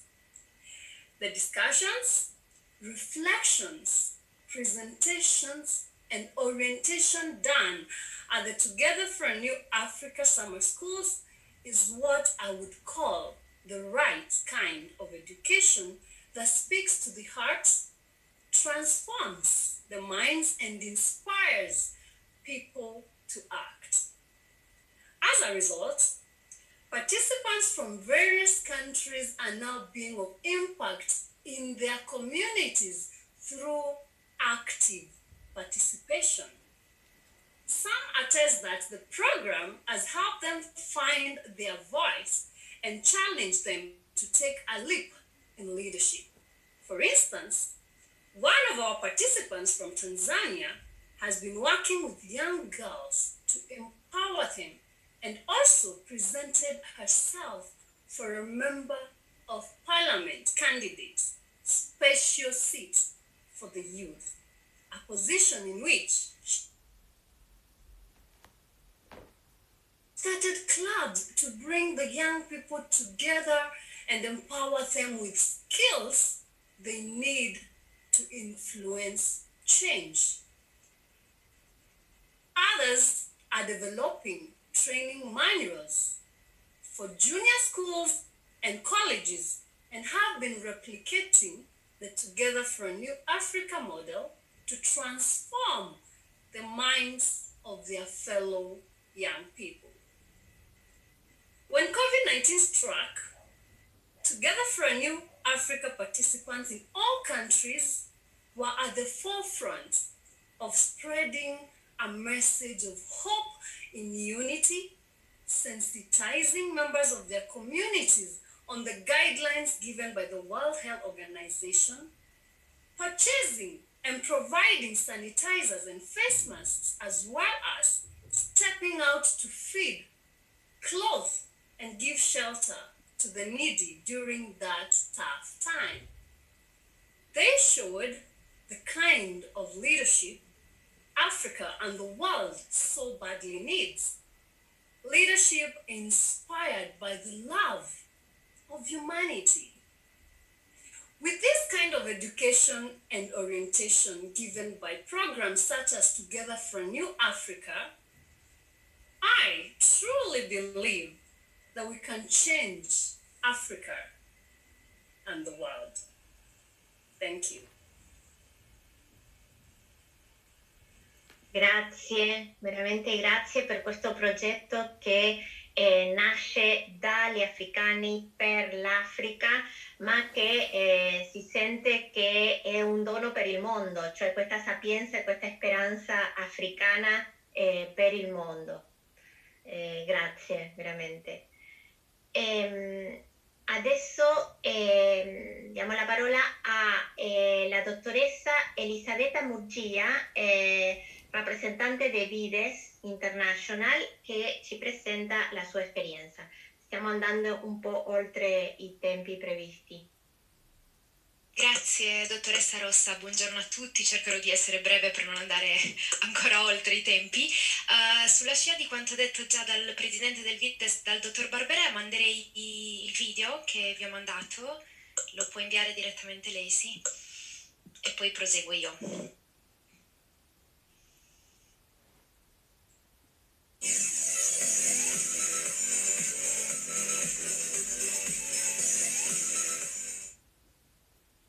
Pace e cittadinanza. La pace come impegno nella collaborazione allo sviluppo integrale e sostenibile e nella difesa e promozione dei diritti per tutti gli esseri umani. Il Vides, come associazione internazionale, è nato dalla proposta delle figlie di Maria Ausiliatrice. In quanto tale, è inserito nel cammino educativo dell'istituto È composto da 60 gruppi in 53 paesi e in 4 continenti. Il Fides crede nella non violenza e nella gestione positiva dei conflitti. El Fides Costa Rica ha realizado campos de voluntariado donde uno de sus temas principales ha sido la construcción de una cultura de la paz. Hemos profundizado en acciones específicas que parecen pequeñas y realizamos de forma cotidiana, como es el respeto, la tolerancia a la diferencia, el aprendizaje de la realidad del otro, el saber escuchar y comunicar. Todo esto lo hemos podido enriquecer a través del compartir con jóvenes de diferentes realidades de nuestro país y jóvenes de otros países de Centroamérica como El Salvador. Mga gawain sa pagtataguyod ng kapayapaan at pagkakaisa, pagpapahalaga sa diversity o pagkakaiba-iba, at ang pagsiguro sa pakikilahok sa lahat ng sektor ng lipunan, lalo na ng mga nasa laylayan. 彼らを助けるために教会は食料や物質的な支援ももちろんですけども、居場所を提供したりなどして彼らをサポートしています。こうした活動を通じて若者たちも国内にある問題を進んで見つけて行動する、そういう教育的な力もあります。このような活動を通じてこれからもビデスを大きくなっていきたいなと思います。 Ogni anno il Fides internazionale coinvolge i suoi membri ad accompagnare i giovani per rispondere più efficacemente alla loro missione di protagonista. Al centro la persona dei giovani. Una proposta giovani, di giovani che vogliono essere protagonisti del cambiamento. La formation continue sur le volontariat comme engagement pour le bien-être de la société afin de dynamiser l'engagement des jeunes et susciter leur sens de l'observation pour des nouveaux champs d'action.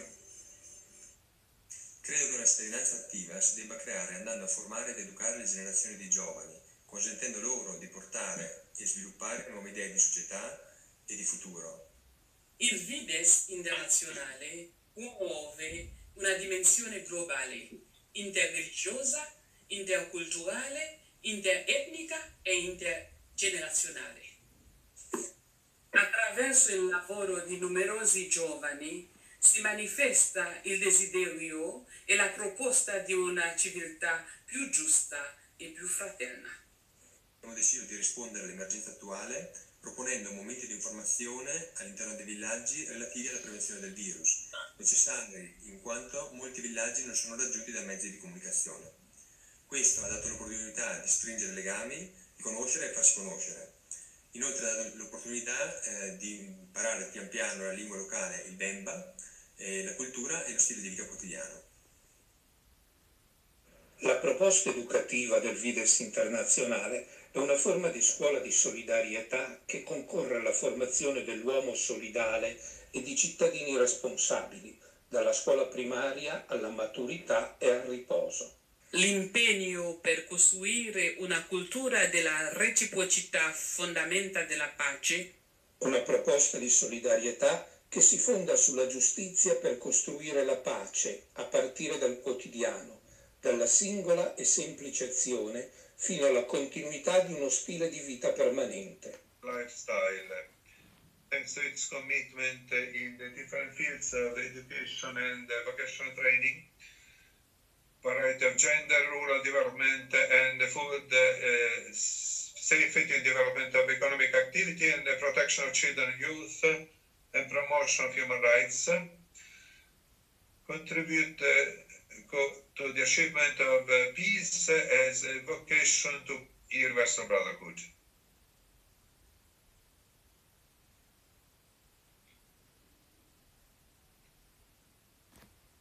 So, as you could see in the video, in a very summarized way, the program of peace is dedicated to peace and promoting citizenship in international solidarity is brought ahead thanks to a set of activities such as projects of training of all our groups and association, and through different programs of development of international cooperation, and last but not least, activities in the United Nations of advocacy. One of the cross activities of Fides is education to peace, especially in the context that see very many social conflicts, such as in our programs in South Sudan, or the activity of volunteering brought ahead by the Vides Group in El Salvador, or still through the project that had the opportunity to introduce a couple of years ago in the United Nations of the Parliament of Children in India, where we gave a concrete experience of active citizenship to young people who, despite the fact that they came from different castes and different ethnic groups, they collaborated, they made exercise of collaboration for the common good of their village or the local community, their local community. So education to peace, especially vis-a-vis the younger generation, is for Vides a primary strategy for the spreading of what should be for everyone the knowledge of the basic rights of the person. In the perspective of coexistence with our conflicts in the respect of others, also in the context where all this can seem a utopic. The pathway that we elaborated concerning education to global citizenship begins with the awareness that today, more than ever, we live in a society that is totally interconnected and not only globalized. But in order to work together, we need to know each other and begin to go ahead together. So that's the path we wanted to implement, even with some difficulties in 43 countries. We try to start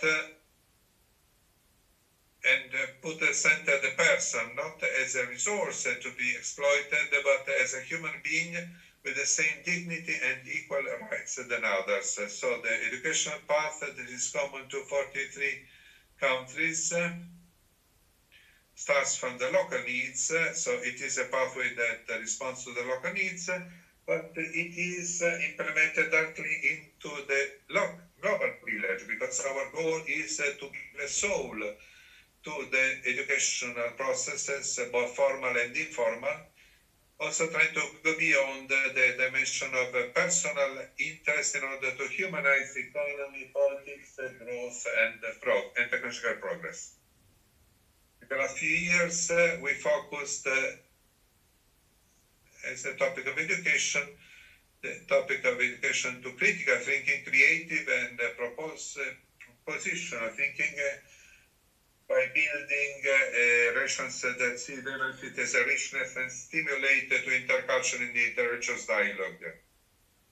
Educating to peace is what we do on a local level, but also on an international level, through our participation in different meetings of the international forums, and specifically at the Council of Human Rights in Geneva, Switzerland, together with the Office of the Salesian Sisters for Human Rights, with the consultative status of ECOSOC that we obtained in 2013. We can bring ahead our good practice of participative volunteering, and with this we reach the international level in order to share with other associations and other bodies of civil society, and especially with the representatives of governments, the good practice, the best practice that we live on the ground. And very often governments do not know what we are doing, and very often they don't know the problems that there are in the different countries. In 2020 was a very particular year, but this year it blocked a series of activities, but it urged the business network to work even more in favor of peace. We were stimulated also by what was the first international year of conscience awareness established by the UN in July 2020. And in tune, in consonance with the Salesian charism, this event represents a strong invitation for international leaders to reflect on the pathway that we are bringing ahead, and reflect on the models of societies that we want to build, especially in the fall of a pandemic. So we wondered if we are really working to keep alive hope in the new generations if we respond to the appeals that ask us to revise the models of society, revise us to get reorganized. The response came immediately from our groups of young people. They readapted themselves with a huge flexibility, with enormous capability and spirit of sacrifice. So hundreds of initiatives came out in favor of those who were alone. We think of old people, in favor of the young people who were forced home, so made an activity of oratory online, or young people could not go to missions abroad, so we made volunteering online. So we as young people became really actors of change in the full of pandemics, and so accompanied by the Salesian spirit, but always free to find new ways of solidarity and justice with creativity, audaciousness, moved by what Pope Francis said, and that says that God, you find out God while walking. If you're not walking to work for others and bring a witness for others, you'll never listen to the Lord.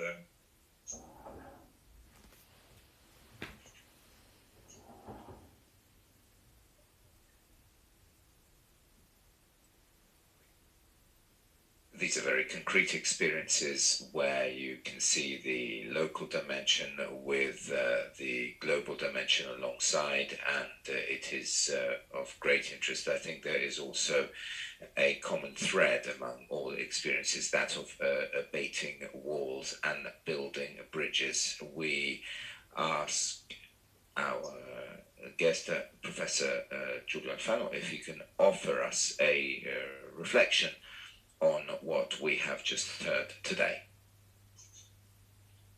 Of course, this is a reflection of which is of great interest to me, because I have often heard the theme of intercultural dialogue, and often we have also heard about a person who is very dear to me, Giorgio Lapira, who is present in some of the pictures behind me. I'm a tertiary Franciscan, and I would like to highlight very briefly, as time is a little bit short, but I would like to recall to mind that the meeting between cultures and religions is the basis of peace, especially when this peace is armed by proposals and projects. And these projects come exactly from the ethical aspects of civil cohabitation. One of the fundamental elements I teach, political geography, is, which are missing today, is that of virtues, but not virtues so much from a religious point of view, but these are from a point of view of spirit in human experiences. Everybody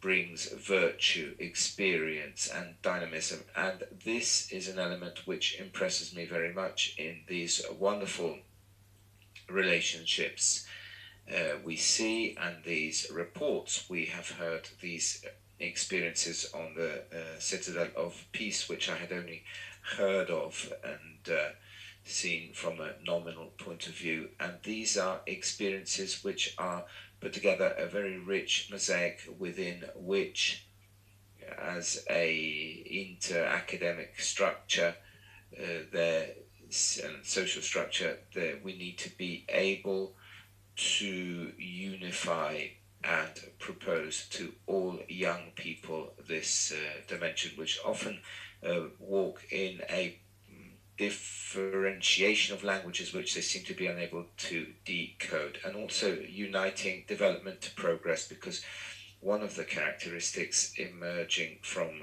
these conversations we have had and we have listened to comes from the fact that progress is completely independent and development is a little bit behind it. These two things are very separate at the moment, and development, as said, is essential for civil society, whereas progress is the result of intelligence, culture, the application of the human beings to the environmental identities they live in. enabling these two things to coincide is not only a right but also a duty in order to ensure that everybody can participate in the culture of inclusion, of sociality, because a difference is wealth, and inclusion ensures the possibility for an intellectual and moral opening of every one of us. So I believe that this is one of the elements. Politics, unfortunately today, this is what I teach, but I teach young people, hoping that they make themselves available in their civil passion of the political reality. But one of the elements we record is this disassociation between development and progress, whereas they need to move ahead equally. They are the expression of the heart of man, of his intelligence, and this is what I feel I should say as a closing statement. Thank you, Professor Alfano. We are coming to the end of this event, which has given us a great vision of peace, the global one, the local one, individual, psychological, and pedagogical. Of course, you have all underlined how important it is to educate young people to peace, to overcome conflict, to build bridges, and as Professor Alfano said. So times are quite short, actually, so I would ask you kindly, just as a greeting before the goodbye greeting that Nicola Tomassoni will bring, because Monsignor Zani unfortunately has had to leave.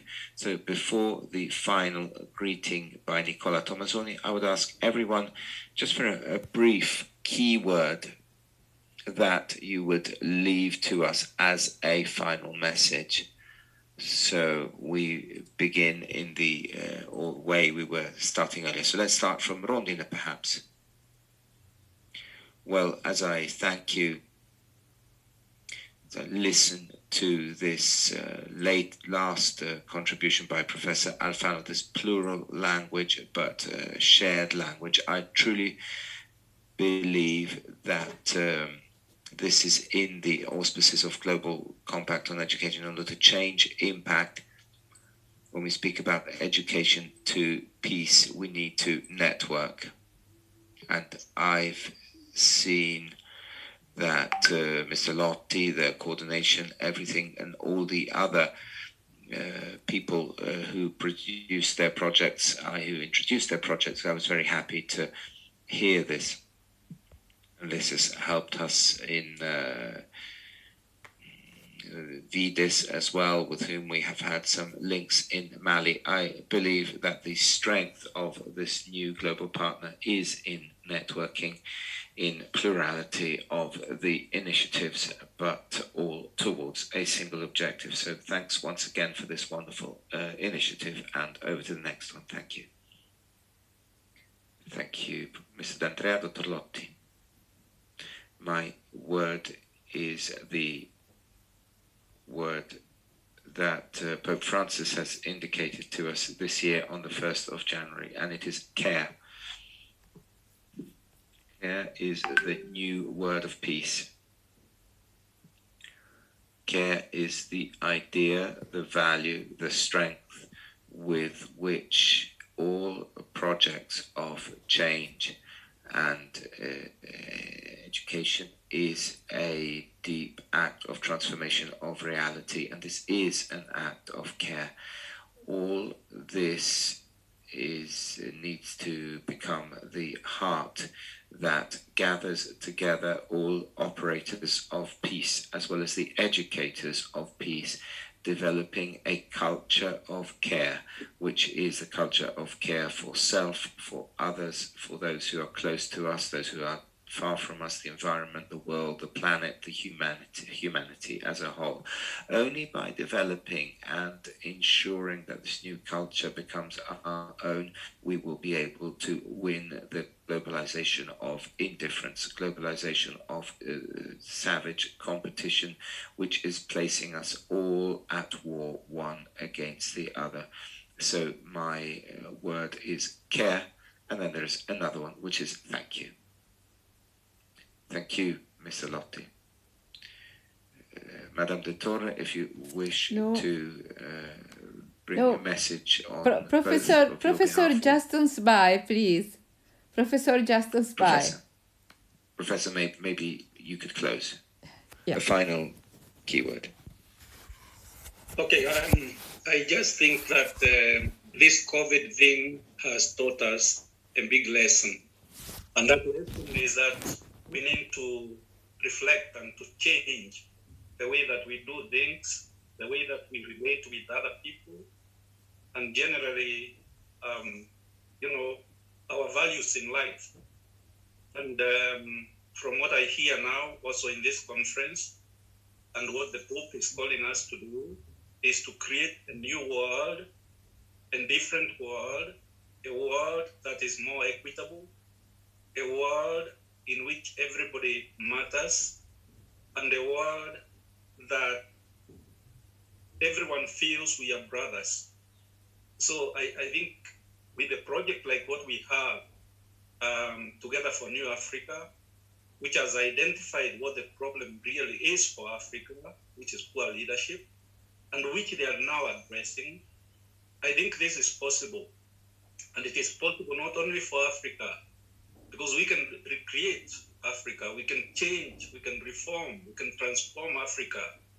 But I think doing so will also mean transforming not only Africa as a continent, but the whole world at large. So we have a lot of hope, especially in our young people, because they are the ones that can break what has been, the tradition and begin afresh. And so I think we should encourage them, to go ahead and help us to transform the world.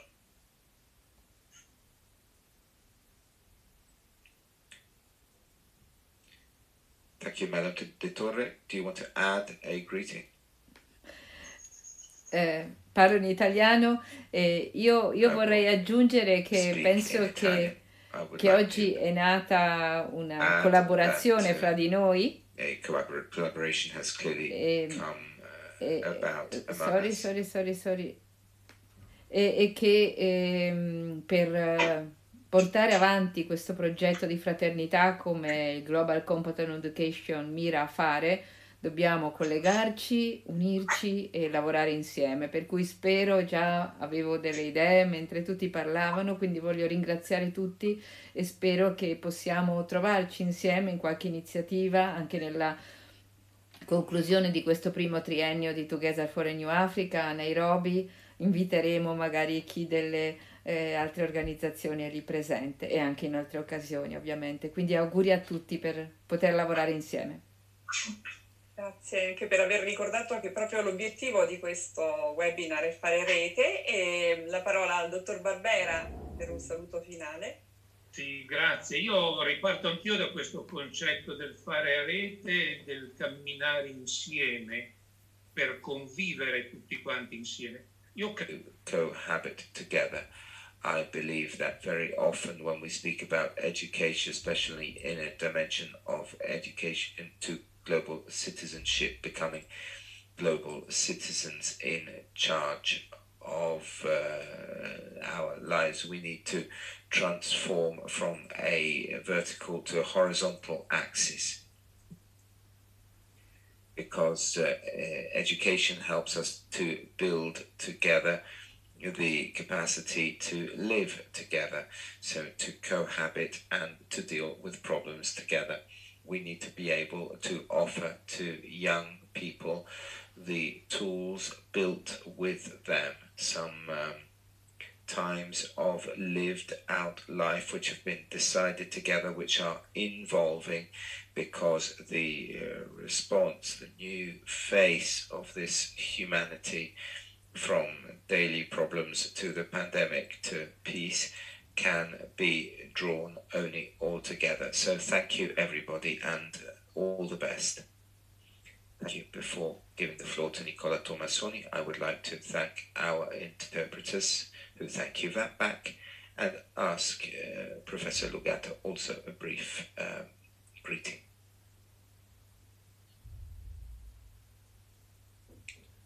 Thank you, Maria. Thank you, everyone. This has been a very rich morning for me. I have learned many things.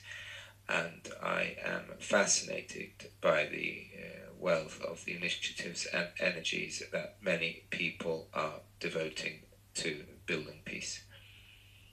So I must commit to report all this as the delegate of the rector for our network and ensure that equally constructive energy comes about thanks to our convergence and our linking up together. Thank you, Adelaide and Esther. I'm not sure if you would like to add a keyword.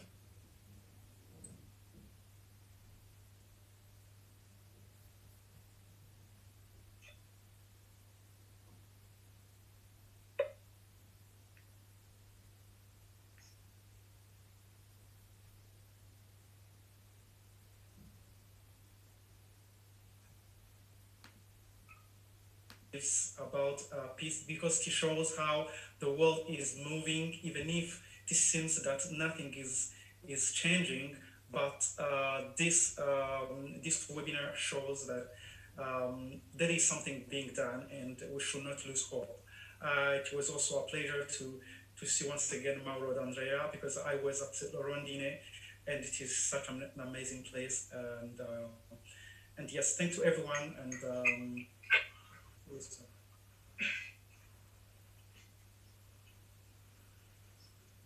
Okay, 3 words from me: challenged, inspired, hopeful.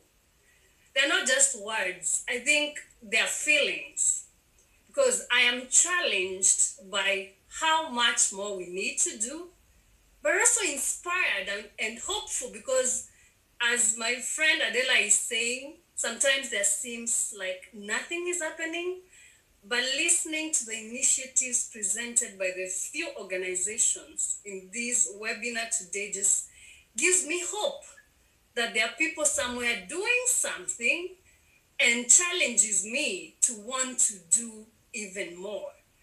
And that I will link with one of the finest quotes I have heard in the recent times from a Nobel Peace Laureate, Jody Williams. She said, "There is no need of worrying about the problems in the world or thinking about changing the world. It is about doing something. Do something to make a difference to the world, and every single thing you do does actually matter."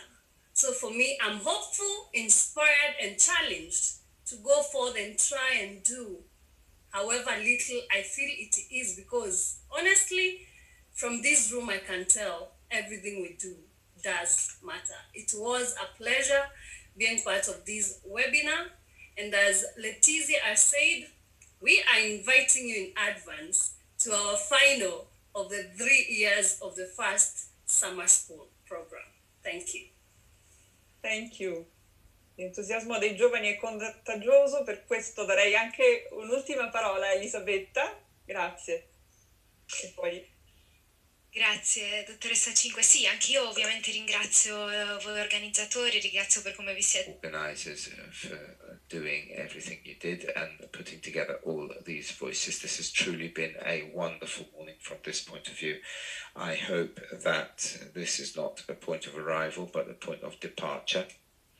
And I hope to see even more young people in developing these operative tools for the Global Compact on Education. Thank you very much. This is what we are hoping for. Sì, grazie. Io soltanto una parola a nome di Monsignor Zani, che ha dovuto assentarsi, però poi gli riferirò insomma di questa ultima parte dell'incontro. Mi ha chiesto di ringraziarvi tutti per questo incontro ricco, concreto e stimolante. Sono le 3 parole che ho voluto telefonare per tutti voi, insomma. E il Comitato per il Global Compact on Education, che fa riferimento qua in congregazione LAIS, continua a lavorare. Era presente oggi anche padre Ezio Bono, che poi avrete modo insomma di conoscere. e vi assicuriamo che proseguiremo in questa direzione che emerge un po' come nota comune, quella di fare rete tra le istituzioni, fare rete mettendo appunto in condivisione le esperienze. Cercheremo i modi per farlo e penso che li stiamo già trovando. Grazie professoressa Cinque.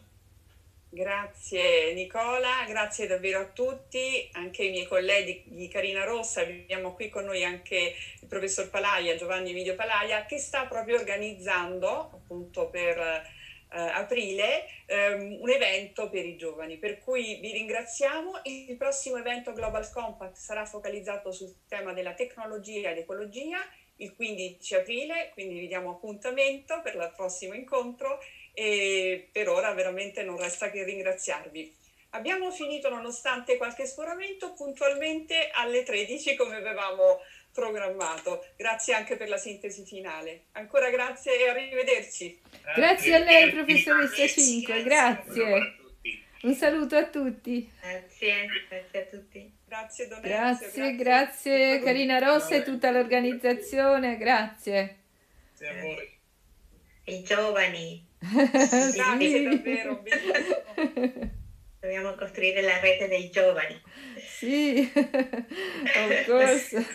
Giovanni Asanteni, that is Kiswahili to say. Abbiamo tante belle risposte da tante parti d'Italia.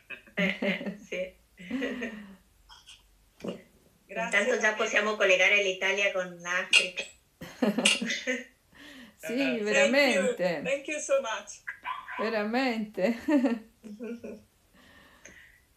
Grazie a tutti. Grazie professor Bai, grazie. Grazie professor Justus. I don't pronounce it correctly, sorry. It's fine, it's okay. Yes, it's fine. Thank you. Thank you so much. Okay. Grazie Paolo e Martin. Martin, grazie Prisca. davvero. Prisca anche, veramente. Grazie ancora, non vorremmo salutarci, ma ci dobbiamo salutare. Non si sentiva bene, però almeno nel mio computer. Sì, qualche microfono. Vediamo adesso se riusciamo a recuperare. Sì, bene, un saluto, arrivederci professoressa Cinque, grazie di tutto. Sì. Dovremmo fare una riflessione. Sì, dobbiamo imparare. Sì, appunto. Ma La credo traduzione, la traduzione non fu, perché io alcune le sentivo bene, alcune no. Non so se è un problema nostro o un problema forse potrebbe essere anche locale. Io ho sentito bene, ho sentito tutto bene. Ok. Bene. Grazie allora. Grazie. Arrivederci, grazie.